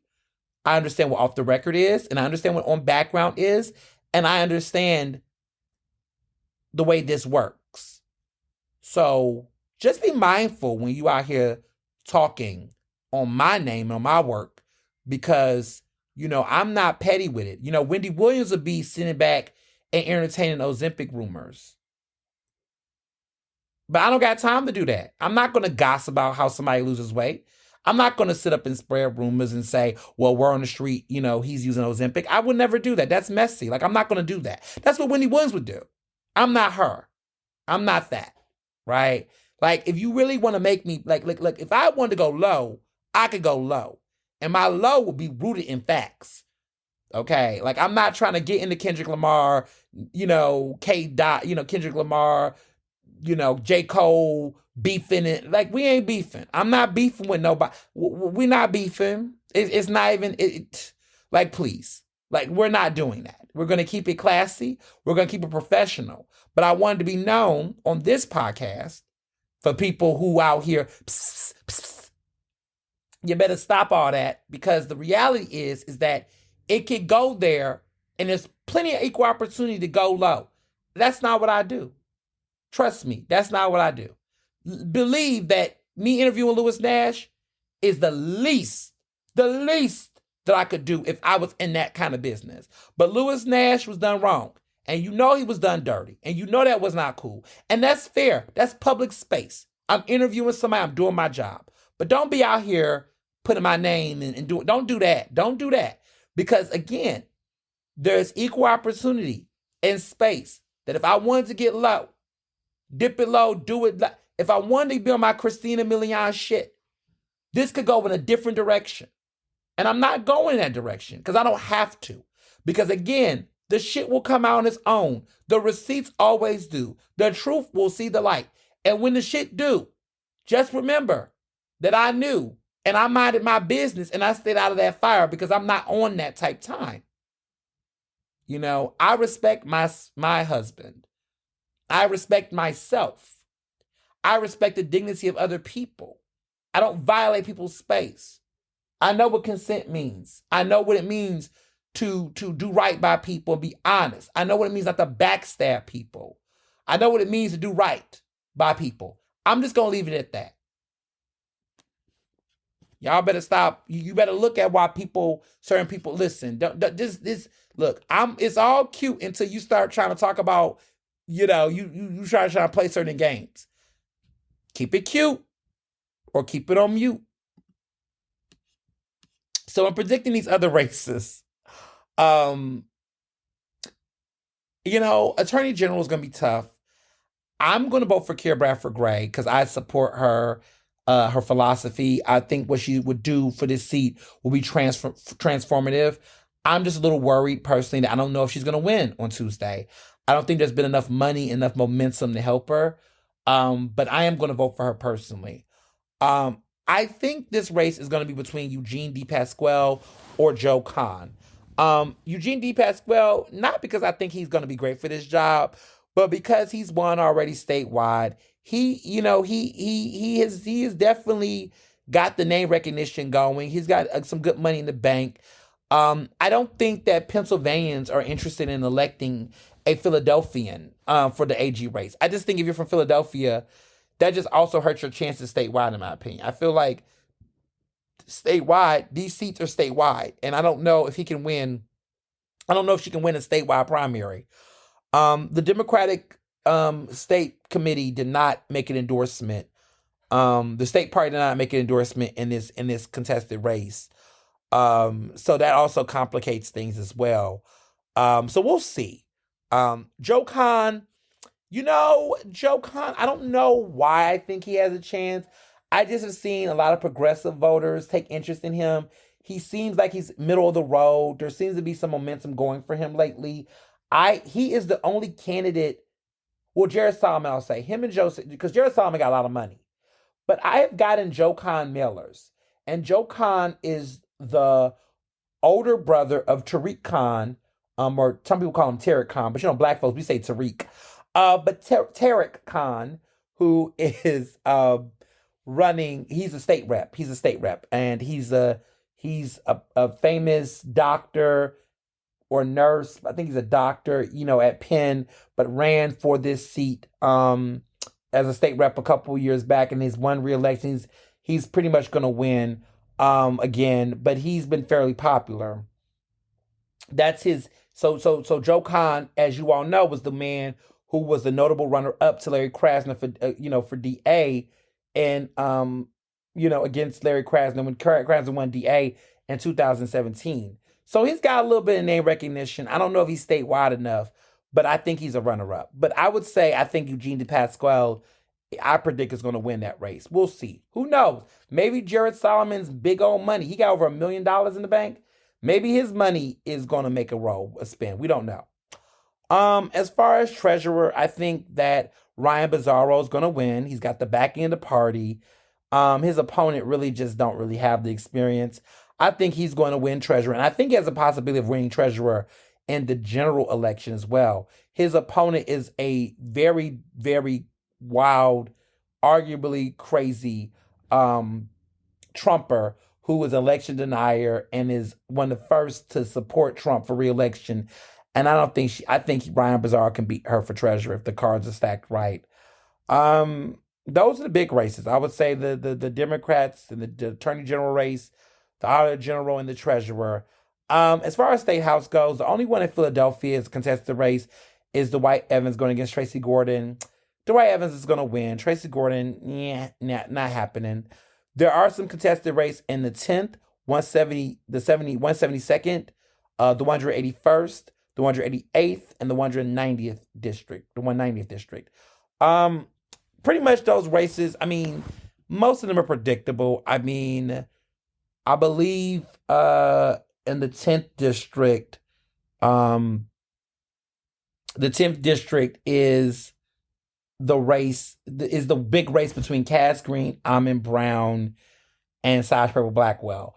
I think Almond Brown's going to win. I think that, once again, Cass Green, even though she's got ads, she's got a lot of money, I just don't think she has the momentum. I think that she spent more time attacking Almond Brown, which actually gave him more face time to people and also built up his base to be rallied up to support him.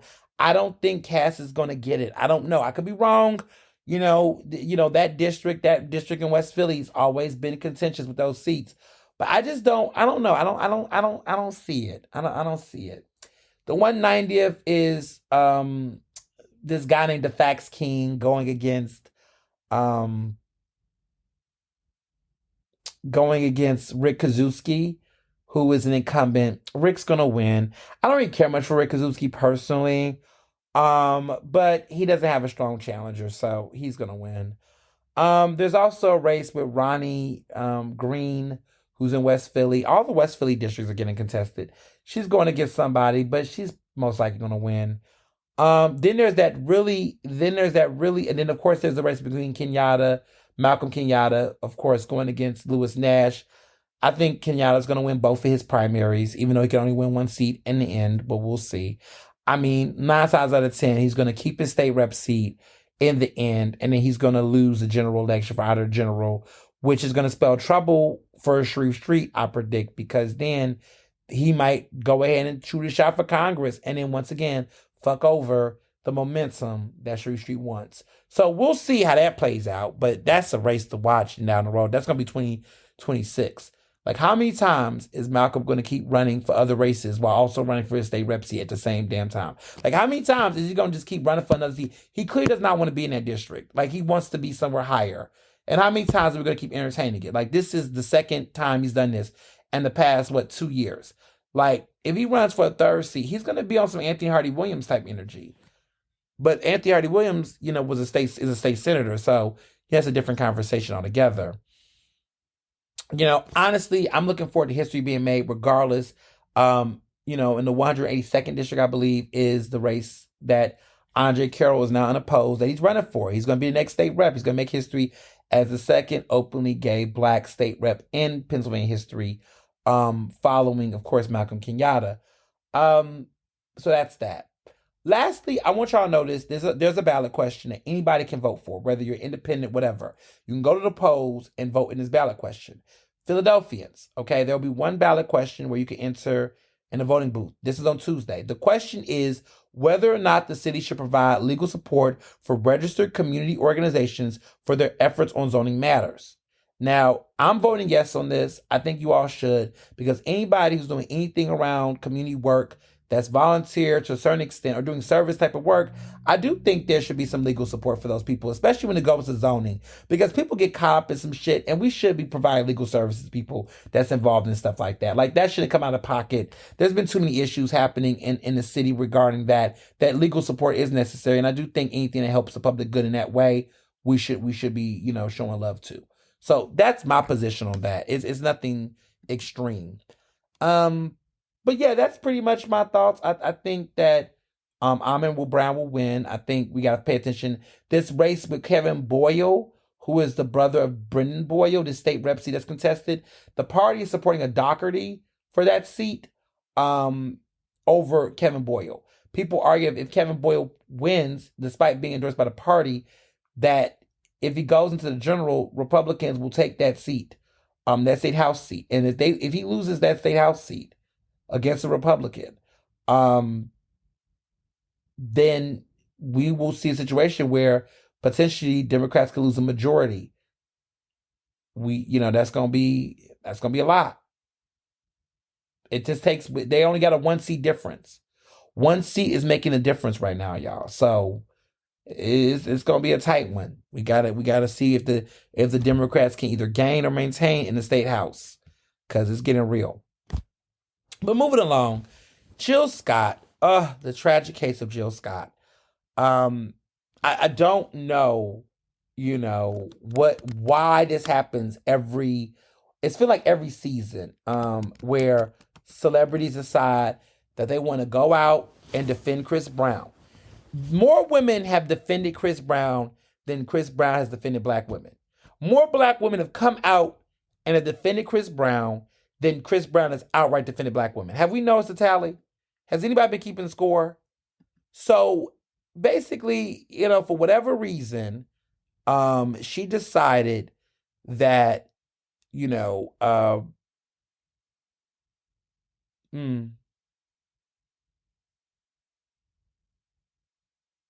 yeah, it's a lot going on. Um, because so much of this conversation has been talked about and in ways that isn't. Yeah. So basically, what happened with Jill Scott is that she, you know, she she defended she started by promoting Chris Brown's diss record towards Quavo because Quavo and Chris Brown is beefing. I feel like 2024 is a year of beef. Like everybody's beefing in 2024. Like I feel like ever since Cat Williams started his rampage, everybody wants to call everybody out. Everybody wants to diss and stuff. We got Trump versus Biden. Everybody's beefing. Like Drake is getting jumped by a bunch of rappers in all these diss tracks.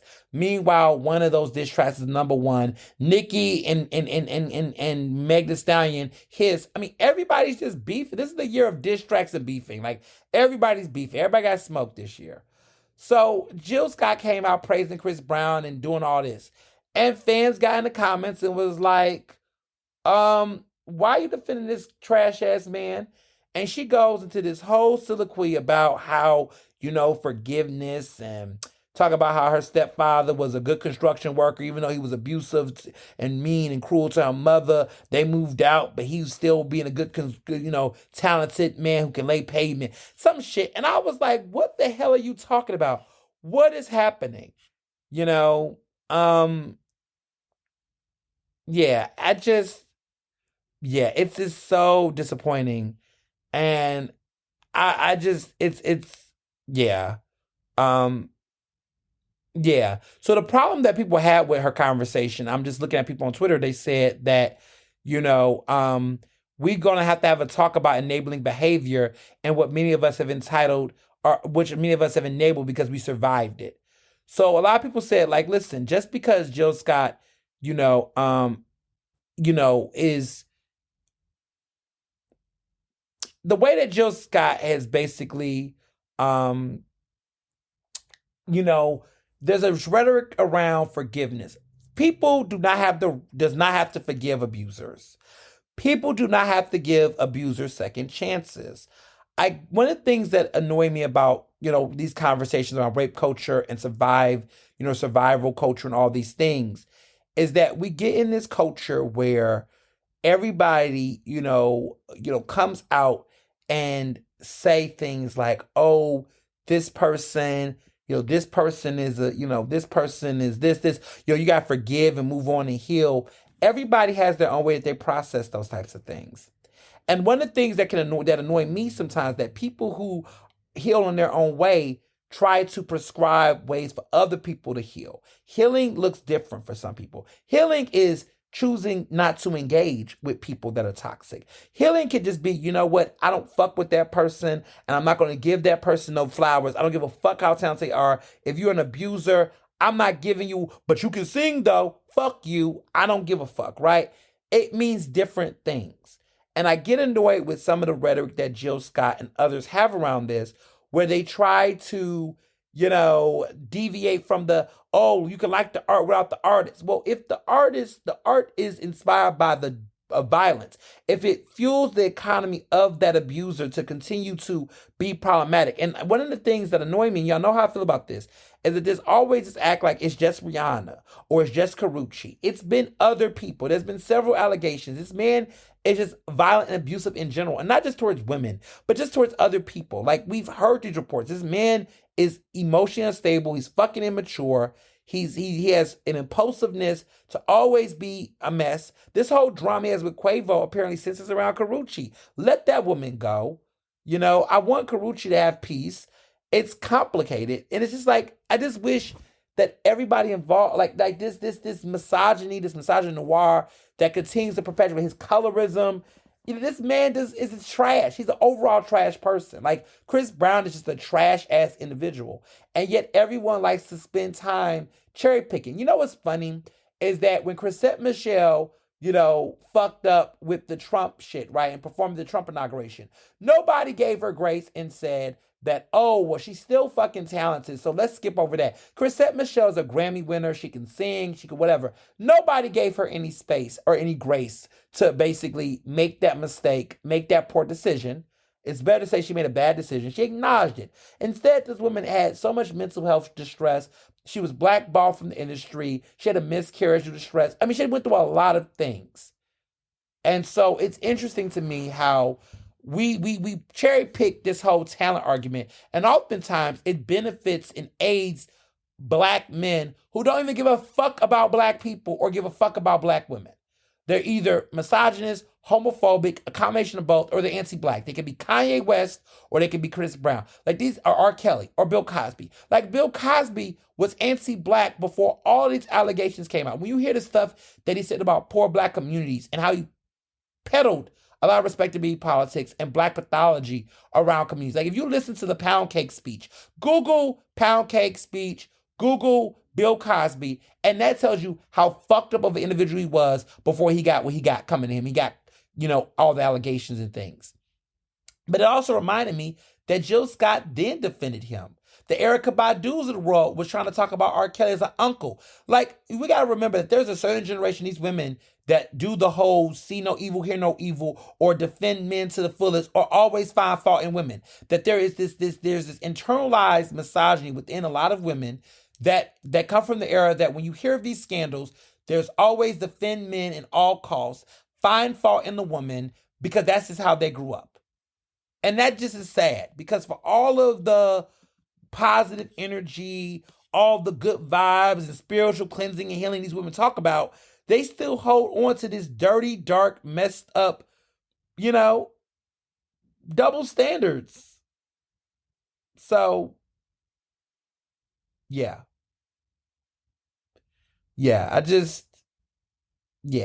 I think there's something to be said about that. Um, mm, mm, mm, mm. Yeah, I just there's a lot being said. And I've noticed that from my own, you know, inclinations just in general. So, um,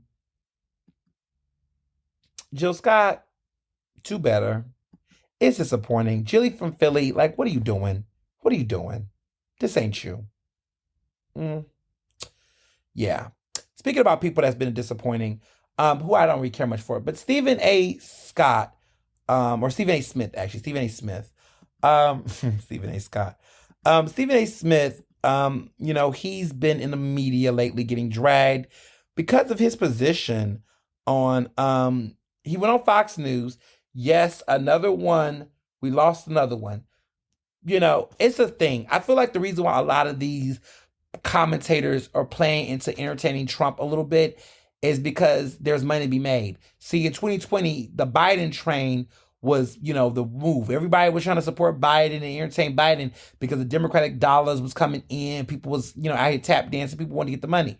Now, everybody wants to be a contrarian because the rhetoric is, what has Biden done for us lately? So now they want to use any type of argument they can to try to act like there's this black interest in Trump. It's not.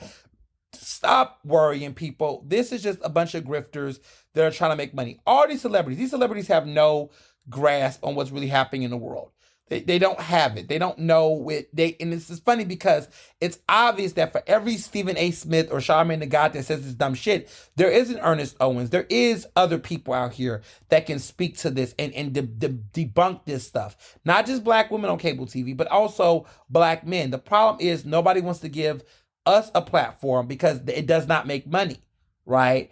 And so this is the shit I'm talking about. There's an oversaturation of contrarian voices, over-indexing. I like to say over-index, right? Because those men do exist. But there's an over-index of black men entertaining Trump in media that does not represent how black men actually vote for and what they believe and what they think of these issues. A lot of black men do not fuck with Trump because of the shit that he did with the Central Park Five. A lot of black men don't entertain Trump just because of how fucking racist that he is. They also see him as a rich white man who does not care about other black men or black people. Like, they actually vote in alignment with black women, most of it. There is a gap, right? But when you look at Democratic voters, right, the second highest, most loyal base of people that vote for Democrats are black men. First place is black women, and everybody else is in the 80s. Not even black voters, women and men, are in the 90s. Black women are over 95%. Black men are under 95%, in the mid-range of the early 90s in percentage numbers. In other words, For all the mass incarceration, for all of the issues that Democrats have given, we have been loyal to them more than we ever been to any other political party in the country and in history. So for people to obsess over the black vote like this is just so fucking annoying because it's just not true, right? Why are we not looking at the Latino vote enough? Because that vote keeps moving. That pendulum is very telling. We don't look at other demographics of voters. Why are we not spending enough time talking about white men, or specifically white women, who act like they're more liberal than white men? If that's the case, the numbers don't show that. So again, there's other communities and other groups that we should be fixated on. But, sensationalism sells. So Stephen A. Smith tried to defend Trump and say that, black people like me, that black people like him can relate to Trump because of his indictments. This is the rhetoric that we've been hearing, and even Trump has said it like, oh, I can relate to the black voters because of the issues I'm facing with the criminal justice system. So the NAACP responded to this, and I enjoyed this. They said, relatable, ? Show of hands.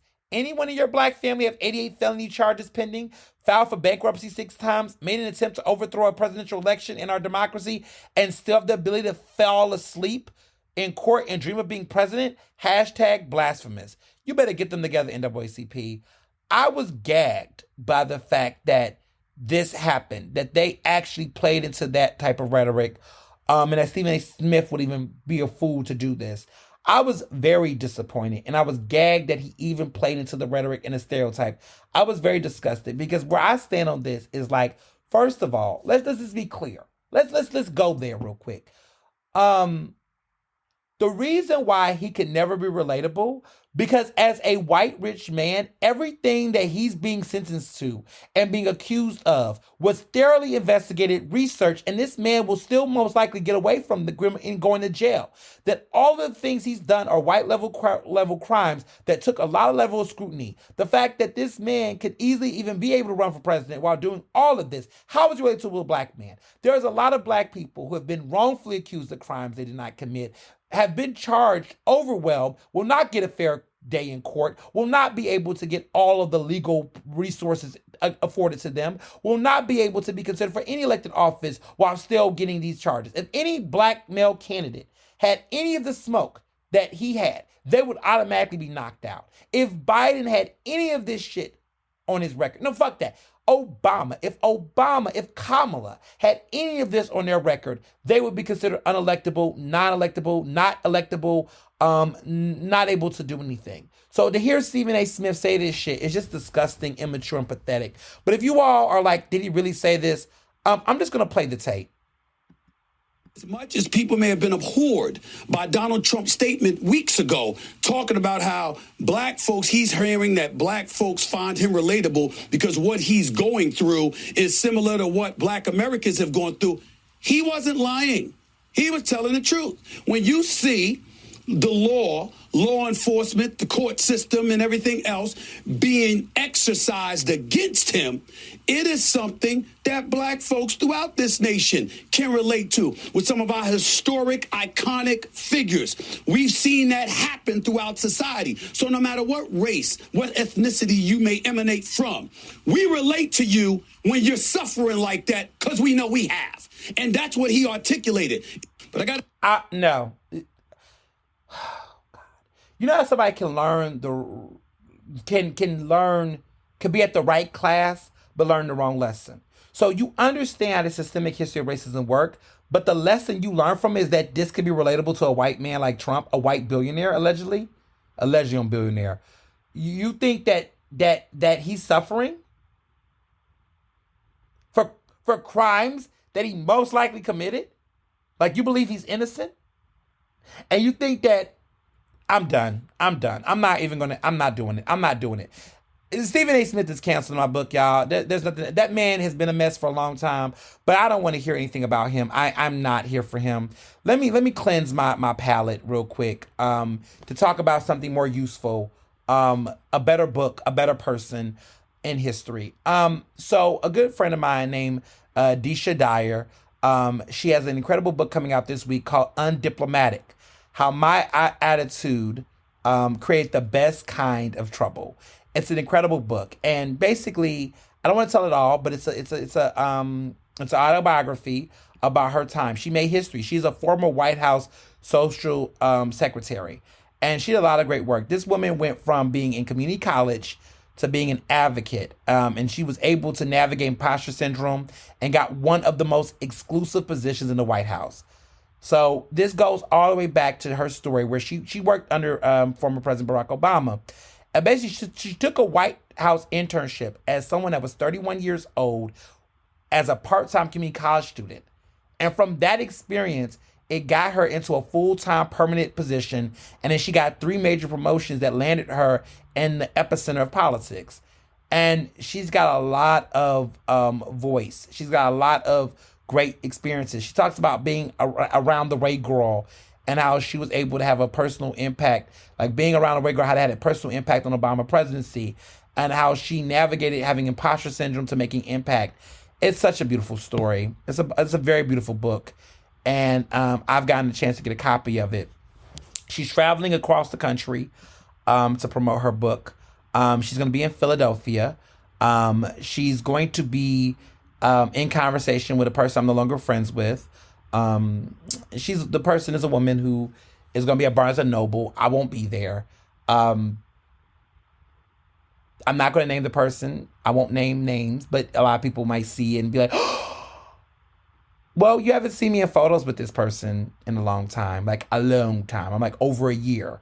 We have not been friends for over a year, me and this person. And a lot of you all might be surprised, but if you've been looking lately for the past year, if you notice, I've not named her, I've not mentioned her, but I'm in a space now that there's been some distance where I can feel comfortable enough to say that I'm not going to circle that block. Like, I'm pretty much not friends with them. I'm not going to get back to friends with them.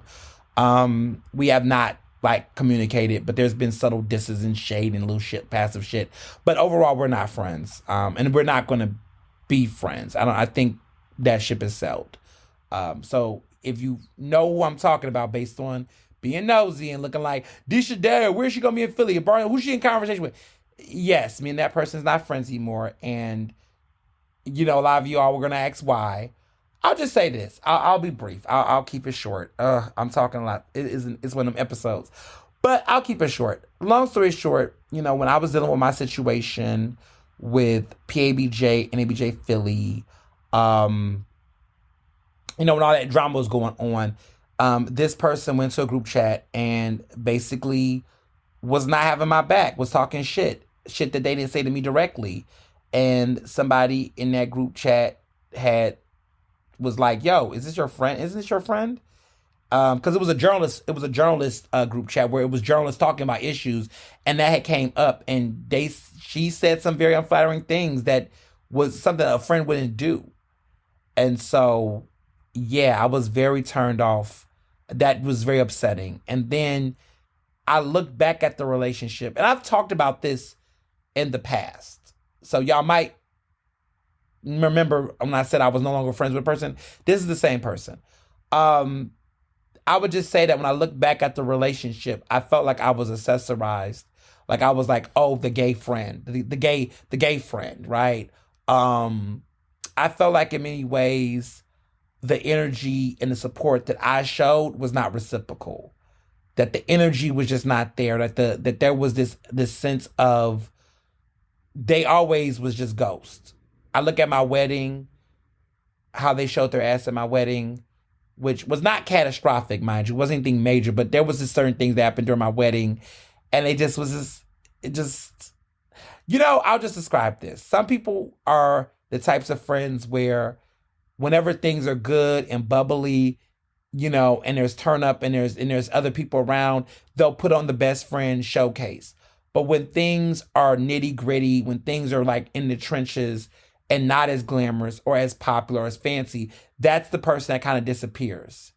And that's how I read them. That's definitely when I was going through what I was going through at that time, they was acting like they were super busy, but that mouth was busy in group chats talking shit. And yeah, I don't really care much for them. I don't care much for their little boyfriend that they're with now. I'm not a fan. So I'm not mad at, you know, the author, because the author does not know this. They don't know this. And let me be clear, all of you. I've never made it known publicly because I didn't want people's opinion about this person to be shifted by it. Like I tried to keep it. So if you're listening to this podcast and you're an Ernest stan, then you a person that's been rocking me for a long time. But at the end of the day, this person is doing what they're doing, their career. I mean, they're doing journalism. I guess they're doing journalism. It's funny that when you take a distance from a person, you start to question, like, why was I ever friends with this person? But then you also take it back a step and say, maybe this person's acting brand new. Like this person has changed because this isn't the person you was friends with. Like they got changed. They got big headed. They got opportunities and they just became different because of it, which kind of sucks. But that's what happens when certain people are not used to a certain type of exposure. I've always told people that, look, I could have all of the articles, all the awards, all of the public recognition, but I'm going to always be a good friend. I'm going to always be a loyal friend. I'm always going to be a good husband. I'm always going to be a good friend. I believe that at the end of the day, the people that are close to you, should be the people that you wanna, do right by, because they're gonna always be the ones that's gonna have your back and be there for you when other people ain't feeling you the same way. And so some people really be caught up in having these fake ass little crews and little groups and go on trips and be out here doing shit. I mean, folks like to put on the facade. And as an old friend, I just think people are just better at keeping appearances. And I thought that the friendship was more than that. And so that's why I just can't imagine being friends with them again, because I just feel like, let me be clear, just because we're not friends, we can't be cordial. I can be cordial. I've been in rooms where I've seen them and I've said hi and they didn't say anything or they acted weird. And I'm just like, well, okay. If you want people to, if you like that attention, if you want that to look like, okay. But I've, you know where to hold them and you know where to fold them. I'm just going to move on. I'm going to leave it at that. So Disha's book, I'm super excited about. You can buy a copy. You can order off of Amazon. You can pre-order it on hard copy. First week sales are very helpful to help an author. I was so happy that she mailed it to me and I got a chance to read it. And so, yeah, just make sure you all check out her book. It's incredible. It's a great story. And, hopefully I'll see her in town or catch her somewhere that's not connected to the book tour event. Because, yeah, I'm not going to go to that. Not because I don't support her, but just because. Listen, as I've gotten older, I've just learned to pick my environments. That's what I will say. I have learned to pick my environments, understand my settings, and navigate accordingly. That's what I'll say. All right. So, this week's Ask Ernest is very interesting. At first, I was debating if I was going to ask this question because I kind of was like, but I also think people can relate to it in a certain kind of way. And I also think this is good advice to give somebody. It's a little spicy. And I love when I get some male people asking questions. So, let's go. What's up, Ernest? I hope all is well with you. See you out here doing your thing. As always, going to the hottest restaurants. I have an Ask Ernest question, not an Ask Eater question. Well, really good. Very good of you. Because let me just say this. Do not send me Ask Eater questions in my DMs. Email me ernest@eater.com and put Ask Eater in the subject line and I will respond to those. Y'all got, follow instructions. If you're reading the column, then you will know the details on when it's in the Ask Ernest. It's in there. Read the article, people. Read the details. My goodness. So, thank you for that. But moving on. This is my question. It might feel a little weird, but I'm going to ask it anyway. So, me and my homeboy have been friends for over 10 years. We're besties. We hang out. We go out everywhere. I have his back. He has my back. No diddy. Grow up. Look, cut it out. Cut it out. We get it. Y'all, sidebar. Let me just say this before I get this straight man together. Let me just say this. Y'all with the no diddy is the new pause. Stop doing that. Stop saying pause and no diddy. Stop it. To me, I feel like it's borderline homophobic because I feel like the thing is, why does it gotta be a pause? Why do you gotta clarify what you're saying? Nobody is thinking that. You're drawing attention to yourself. There's times when people say stuff and I don't be thinking no type of way. And then they'll be like, no diddy. I'm like, I wasn't even thinking that, like, and then this is too much. Like, I grew up in the era, pause, pause, pause. And it's like sometimes that just it gets overkill. Like, okay, every blue moon, it could be something funny and it could work. But some people just do everything like that. And I'm just like, well, if you got to say pause 1,000 times, tell us something that we don't know. Doth thy pause too much? Doth thy no Diddy too much? Is there something that you want to say? If there is something going on, let us know. But I just get annoyed when people just do that so much. It's just so immature. But I'm gonna let you live because you say you got his back, you got your back. See, this is why straight black men can't even have friends. Straight men in general, where's y'all friends? Y'all feel like everything's homoerotic. I would have never thought you had his back in a sexual way. And you're saying this to a gay man. Get your shit together. Now I don't even want to finish this question, but I'm gonna go with it. So anyway, moving on. So he has your back, you have his back. No homo, I guess. Is that what you really want to say? Because the no Diddy is basically no homo, and I'm getting to a point where I'm like, I'm cut it out. So anyway, he says lately, for the past 2 years, his friend has been married. His friend got married. He's been married for 8 years. His friend's been married for 2 years. They know the wife. They all go out to dinner. They've gone on trips together. See, this is where you should be saying no Diddy, because y'all maybe no Will and Jada. Okay, let me move on. But seriously though, like y'all going on trips, are y'all swingers? Let me stop. So y'all go on trips together. Okay, got that. You've been married for 8 years. He's been married for 2 years. You have created a bond with his wife. No Usher. He didn't say that. I'm being petty now. And so you're saying that you create a bond with the wife. You consider her a friend. Your wife consider them friends. Y'all consider yourselves family. But lately, in the span since February, you all have gone out together to bars, and he says that, quote, he's been getting real loose. See, where's the no Diddy there? He's been getting loose, is how he describes it. He says that he's been going out, he's been talking to women at the bar, getting numbers, being very flirtatious, to the point that other people in their circle are starting to ask questions.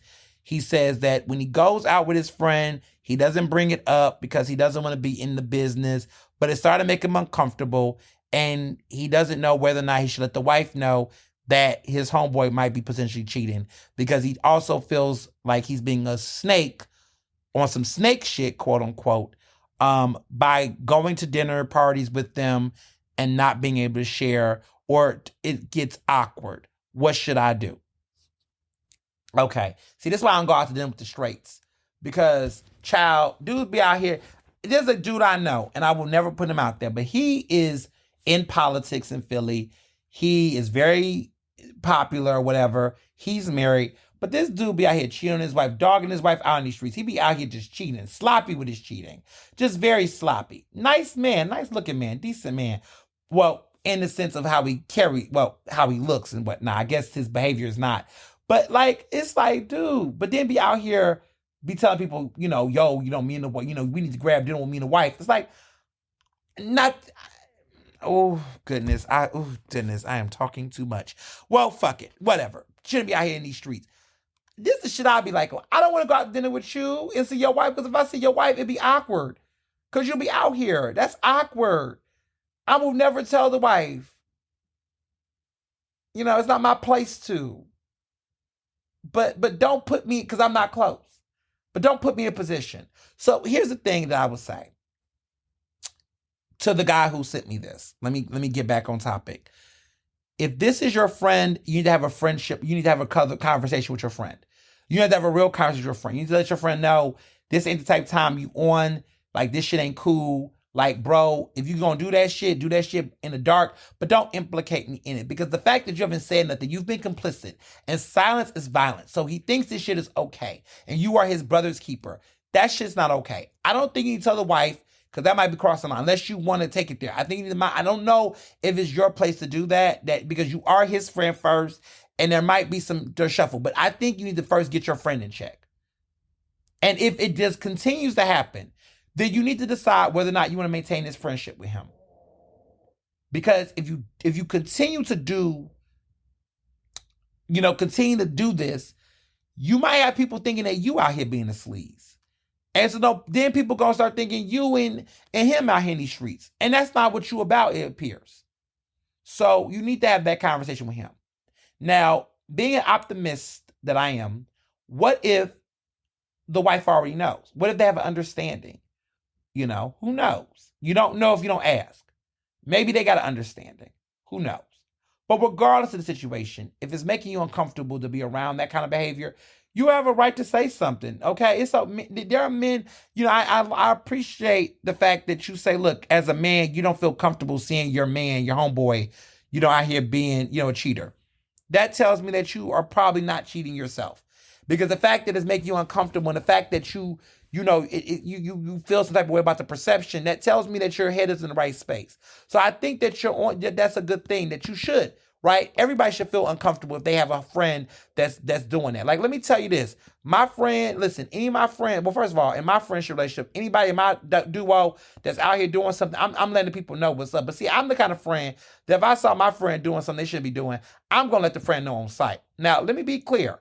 What you could also do is you could be a cock blocker, but that does not stop your friend from his behavior. But I have been a cock blocker in situations for my friends. My homegirls, they go out. They got a man. I'd be like, the dude come over like, hey, I want to get to know you. What you want to get to know? She got a man. Okay? Because they see me as the gay friend. They say, oh, she with her gay friend, so that's good. So then they try to talk to me and be nice to me and be like, oh, what's up with your homegirl? Oh, she's not available. She's happily engaged. She's happily in a relationship. Well, where's her man? I don't see a man. Oh, her man's on his way. He coming very soon. Man may be out of town, but that's what you got to do. You got to shut that shit down. Not that you don't think your friend can hold their own, but sometimes it's good to just reinforce and have backup for the friend. Because I've seen women where they will say, I got a boyfriend or I got a man, and men don't care. So sometimes, unfortunately, because we live in a patriarchal society, the presence of another man will intimidate another man, whether he gay or straight in certain situations. And so I've had to intervene and have to come out there and pull a card. Now, in this situation, this is a heteronormative dynamic. You may not need to do that to a woman. You don't need to tell a woman your friend is good. Because I highly doubt that is women just coming up to him. I bet you he's also coming up to women. And I also think that he might be out and he don't have his ring on, which could create an environment as well. So I'm not going to blame the women in these situations. But I do know that in situations with men, when it comes with homegirls that are in relationships, that these dudes don't care. They want to be the other one, okay? They be on their usher type time and don't even be caring. And sometimes they will make women uncomfortable, even in situations where they don't think the man or the boyfriend or fiance is present. Yeah, I step into situations like that. I don't play those type of games. Even with gay friends, like my friends that are queer, they might be in a situation where a man might be trying to make a move, and it's important to sometimes provide that support. Now, let me be very clear. I've been in situations where men have tried. Let me be clear. Tried. They had an imagination that they could proceed. Naturally, though, what I say about me, because of the fact that they know that Mr. Johnson could be anywhere and that man is from Trenton and they don't want to play with that, I don't get men that get disrespectful for me like that. I would say most men my age might see me. They might say something and I will get a whiff. They'll be like, oh, you smell good. Your cologne smell good. Or you look really nice. But they'll see that ring and I'll throw something out like, oh yeah, my husband got this cologne for me. And then you will hear something like, oh, husband. Yeah, I'm married. Mm-hmm.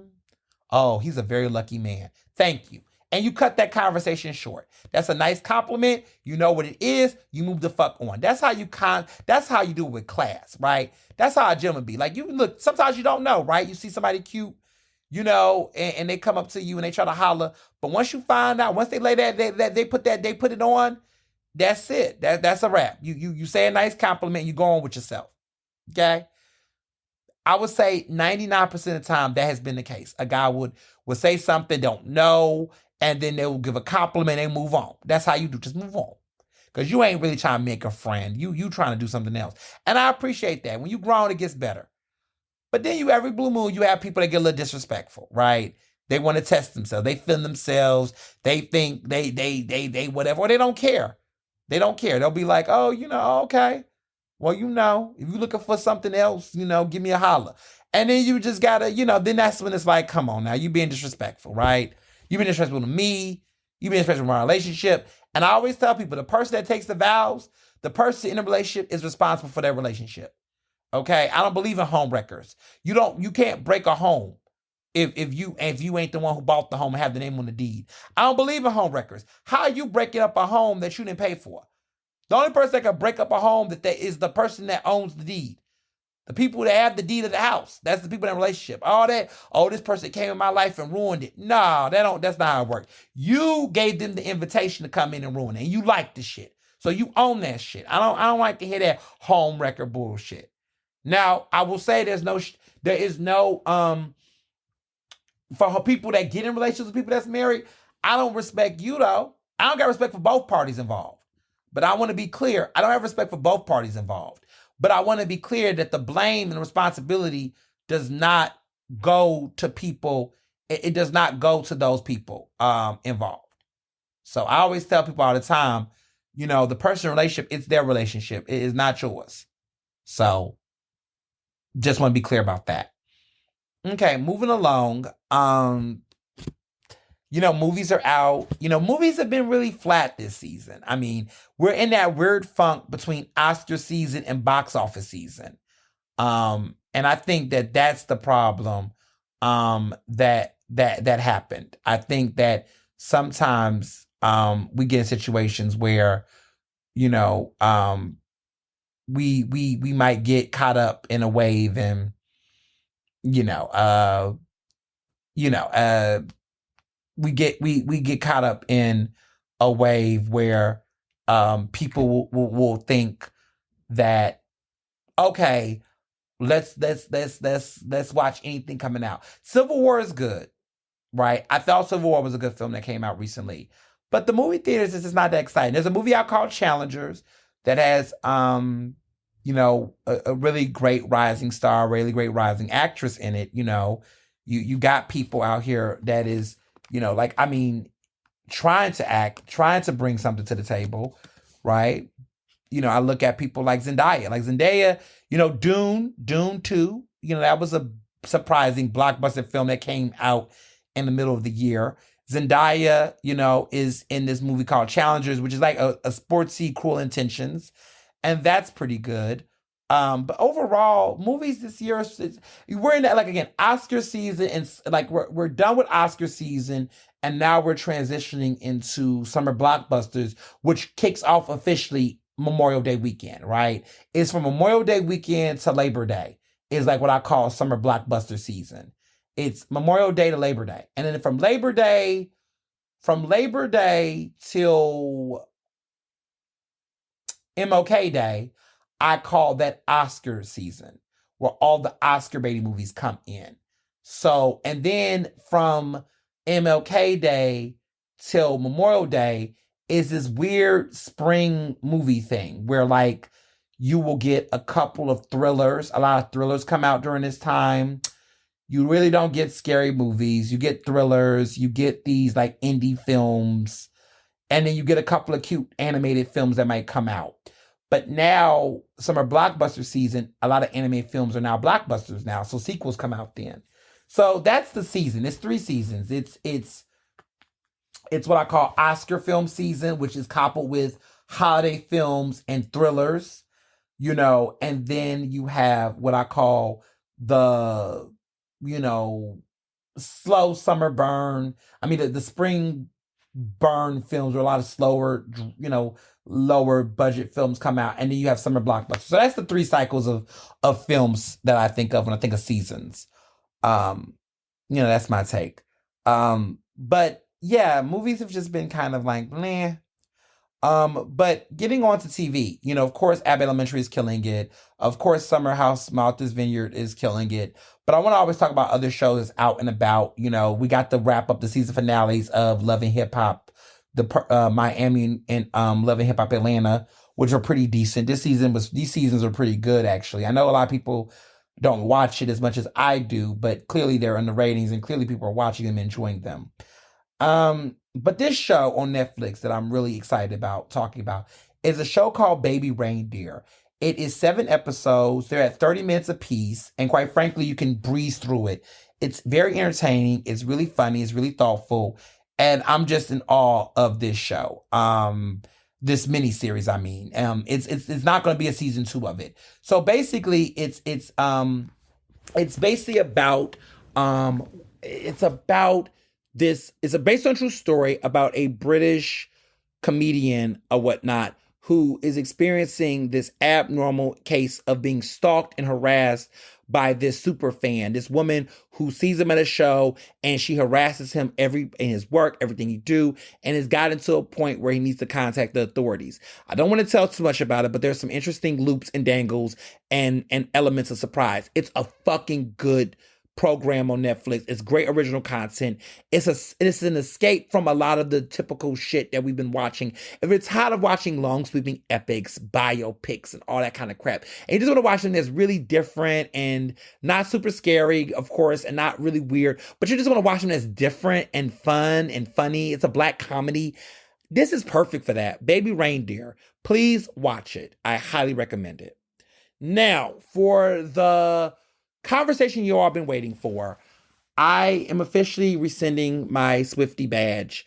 I think I'm no longer a Swiftie. I will forever admire certain aspects of Taylor Swift, but at this point, I cannot be on this bandwagon. I think I felt it coming upon me during the Grammys when she obnoxiously, announced this album that is god awful. We're going to talk about in a minute. When she decided to not show love to the queen of the 90s and also an era, an icon known as Celine Dion, when she gets album of the year for the fourth time, which she did not deserve. And this album, the Tortured Poets Department, it was a torture listening to all 31 of those tracks. She drops the album at midnight on Friday night. It's made history, and it's the most streamed album in Spotify history. Over 300 million streams on the first day, which surpasses the previous one, which was Midnight's, which was at 186 million streams. She surpassed it by over 100 something million. No one's going to get 300 million streams in one day. No one's going to beat that record except Taylor Swift herself. She has the top 3 highest debuts. It is, of course, now Tortured Poets Department, then it's Midnight's, and then it is 1989 Taylor's version, which came in at 176 million streams. Then Midnight's was 186 million streams, and then after that it was Tortured. Now after that, it is Certified Lover Boy by Drake that had the 4th of all time. So Taylor Swift is breaking records. She's predicted to sell over 2 million records the first week. The highest sales since Adele's 25 album, which sold 3.4 million in the first week sales, which nothing has sold that well. It has surpassed the Britney Spears record for a female artist, where Britney sold around that amount. I think around over 2 million records. In her first week with Oops, I Did It Again. Yeah, sales like that are unheard of in this day and age. So she's going to make history. She's going to sell. But this album is forced. This album is payola. She is literally the Drake of pop music. She's literally on some Chris Brown streams machine situation with this. I mean, the reason why the streams are doing well because she gave us 2 albums. Taylor Swift averages about 1 million sales per album debut on an average, roughly an album sales. Of course, she's selling 2 albums, really a double album called The Anthology, which is basically one big ass album with 31 million sales. So of course she's going to have double the numbers because pretty much people are going to stream, because now streaming equivalents will help her. She's getting double the streams because people are listening to twice the music. She had a deal. She had some buzz with iHeartRadio where they played the whole album. When it dropped on iHeartRadio. She has another thing going on called Taylor Swift Week, where they're playing a Taylor Swift song every 13 minutes on the radio. I mean, it's a lot of payola going on. It's a lot of numbers cringing. It's a lot of things happening. And I'm just at a point where I'm just completely just turned off and just, just not here for this album. So let's start with the basics. The album is just not good. It's not good. It's sonically, it's cohesive, but also not cohesive.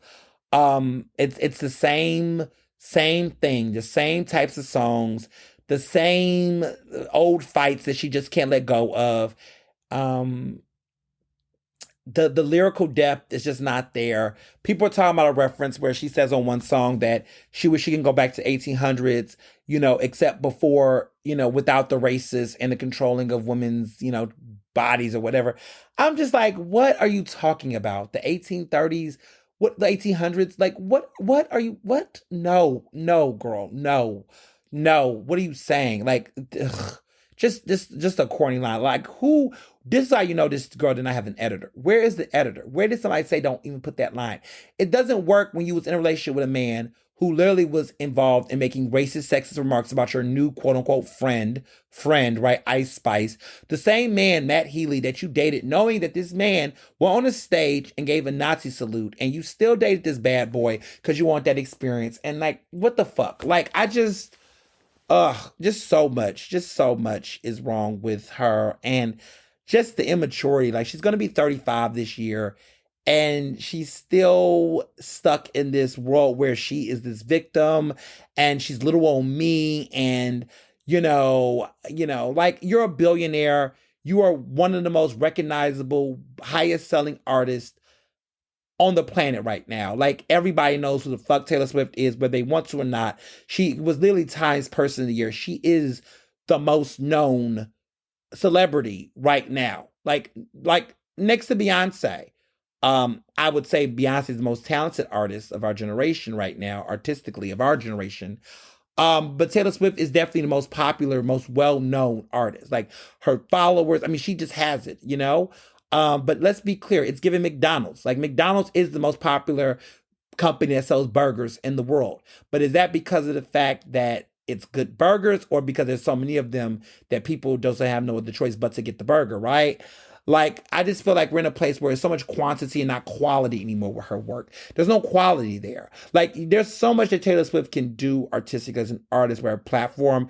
And yet, the fact that she wastes and squanders so much of her influence on these stupid, petty beasts with other billionaires like Kim Kardashian, the fact that she spends so much time talking about these stupid relationships that no one gives a fuck about except these stands, I guess, these delusional stands. The fact that just there's so much that can be said, and yet it's not. Like what's funny is that like Beyonce is in many ways not relatable, right? She is super rich, she's super famous, right? But Beyonce has been able to find a way to make her art be relatable and speak to a larger issue that's bigger than her. Taylor Swift has not done that. Like Cowboy Carter is an incredible masterpiece of an art, right? It's challenging what genre looks like. What does genre look like to Black people? What does it look like to Black artistry? What does it look like to reclaim or to remind people of origins? What is it like to tell a story that is historical yet also personal at the same fucking time? What does it look like to take your time, let an album marinate like a stew and be in a slow cooker and process itself so that it can have flavor, depth, and nuance that requires you to listen to it many times and get different meanings. Like that's what an album looks like. This album does not do that for me. This album is a cosplay of deep poetry that does not exist. It is a manufactured, Colleen Hoover book where she just puts out a bunch of them and they become New York Times bestsellers, but nobody can remember one story from the next because it's selling redundancy. Like this is just basic. It's generic. It's lackluster. It's vapid as fuck. It's her worst album. It's her worst album. It's her worst album. The crazy part about it is that with other albums that have been difficult for some fans and people to adjust to, you could argue that she tried somewhere. Like Midnight's was a little bit of a clusterfuck of an album, but there were so many great songs on there that are good. Like I love Karma. Karma is phenomenal. Karma is one of her best songs ever. But like there is a couple of songs on Midnight's where you can appreciate, and there's some maturity and there's some good questions she's asking in that album that like, okay, there was some rough patches, but there's also parts where you can appreciate. I can't appreciate this album. I mean, there's like 31 songs and maybe about 6 songs that I like. And that's not good. It's an F. It's not a good album. It's a 3 out of 10 for me. It did not need to happen. She did not need to redo this. Why couldn't she just do, Reputation Taylor's version and just run that? No one asked for this album. No one wants this album.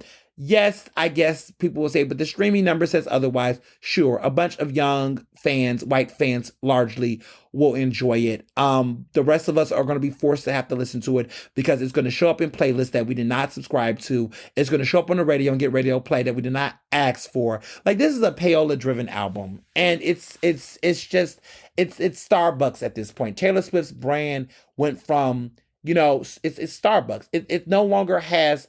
Remember when Starbucks a long time ago felt niche and very trendy, but also very cool and intimate, yet, it had mass appeal. This just feels like it does not have that. Like Beyonce has what I call Telfar appeal. Yes, it's very known. Telfar is being mass produced, but there's a curation to Telfar, the way that it's being sold, the exclusivity, that it's very much still intimate and very intentional in what it does. Like I believe that Beyonce is the Telfar of fashion. I believe that Taylor Swift's music is the Walmart reusable bag that you can get to save off savings. She's a reusable Walmart bag, store bag, like mass produced, very accessible. Hell, it's being given for free. Everybody has one somewhere if they go to Walmart or Target. She is that reusable Target bag. And I believe that Beyonce's a Telfar bag. Yes, her shit is expensive. Yes, you have to pay a price. Yes, there is some quality. Yes, there is a little bit of controversy. Yes, there's some exclusivity. Yes, there's a lot of critical acclaim. That's what Beyonce represents to me, a Telfar bag. And Taylor Swift represents to me a reusable Walmart bag that they sell for less but mass distribute, right? That tries to act like it's deeper than what it is. Oh, it's recyclable, but it's also being sold by a mass consumer company that also does not pay workers a fair livable wage, but still pretends to be. It's oxymoronic in that sense. You get what I'm saying? Yeah. That's how I feel about this album. That's how I feel about her brand at this point. I think the other issue is because this is a good point that someone else made. There's some good reviews that are really fair, right? In the New York Times, I believe Variety, The Atlantic did a good review. That really, the Variety was very ass kissy, I think, but the Atlantic did a really fair review on Taylor, and also New York Times. A couple of these album reviews, some at places that I write for that I was very disappointed. Just ass kiss albums. It's like it's obvious that you want her to promote you. You want traffic. You want to get your website. It's a sad day in journalism, music journalism, where writers, like Paper did a review and the writer did not get named because the last time a writer was named, they got death threats and harassment. We're at a point where popular artists are so popular that you don't want to piss them off so that you can capitalize off of the sycophantness of their namesake. It's gotten that crazy. And it's killing dying art. So when people say things like, why is music journalism dying? Or why does it feel like music album reviews aren't good anymore? Is because nowadays people are paid to play for clout, for views, for clicks to listens, and no one's being articulate or fair about what we're listening to. This album is not an instant classic. This album is not that good. This album is just a regurgitation of sounds. She sounds like Lana Del Rey that first half. She sounds sleepy the second half. This album drags. This album is superfluous with so many extra tracks that we don't fucking need. It's a bunch of waste. It's a bunch of redundancy. The synth popness of it all runs stale. Jack Antonoff is literally recycling the same beats and production that he's done with her past albums and Lana Del Rey's albums. Like, there's no identity here. It's so boring. It's so flat. I wish he would stop doing features with artists where she makes them sound their worst. Like this Post Malone feature reminds me of the Lana Del Rey feature. Where can you hear him in the goddamn song? It's hard to hear him because he's invisible behind all of the goddamn shrilling and whining that Taylor Swift does on the album. And also, let go of these old beefs. Like, I'm so sick of the Kim Kardashian shit. Like, let it go. Like, everyone's over it. You guys are all billionaires.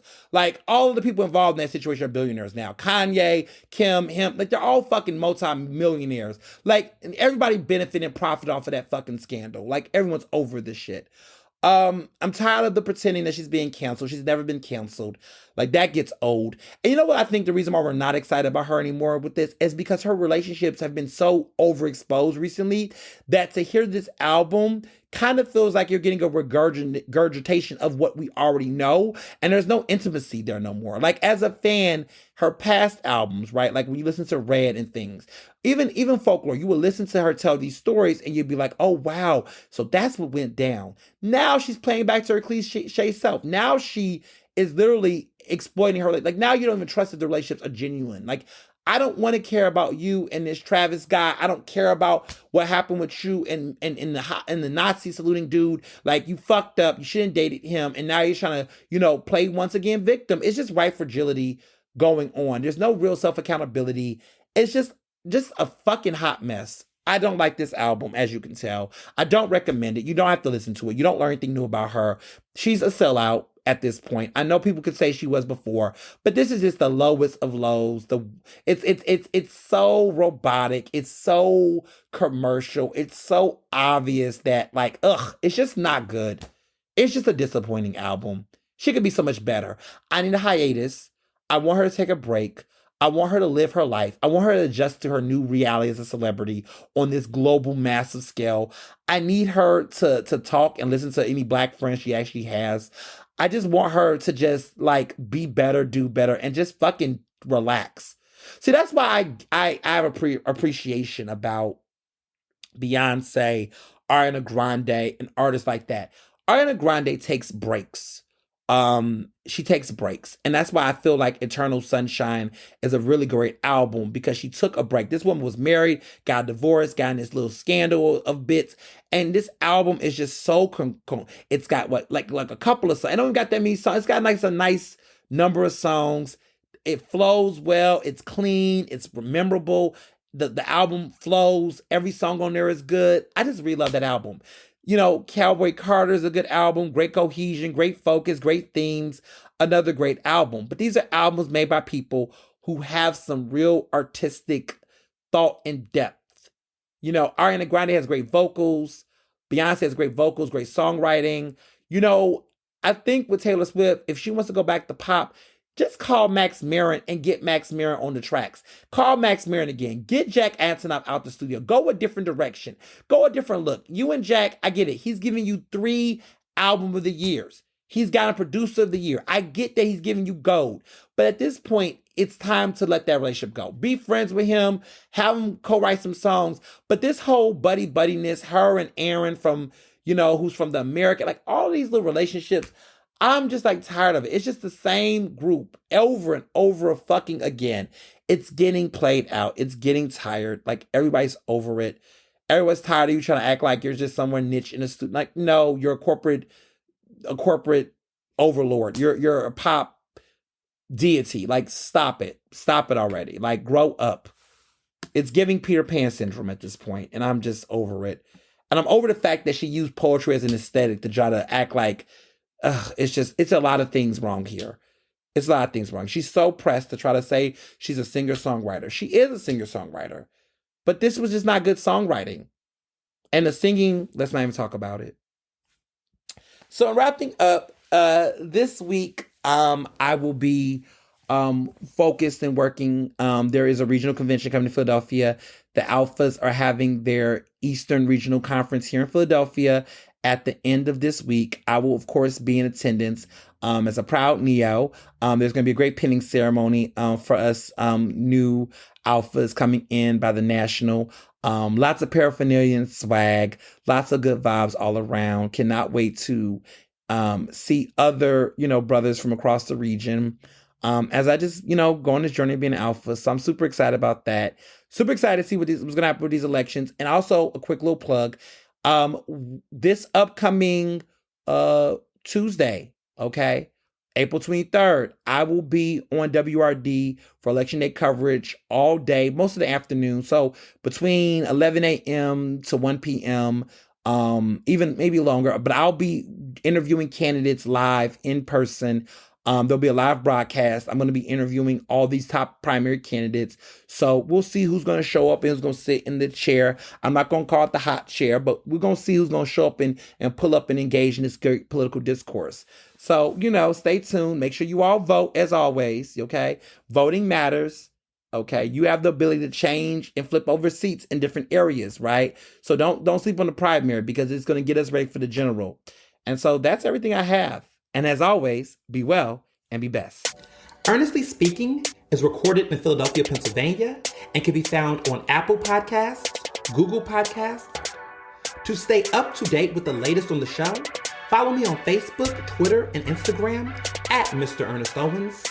Use the hashtag Ernestly Speaking to tell me what you thought about this episode and check out my website at ernestowens.com.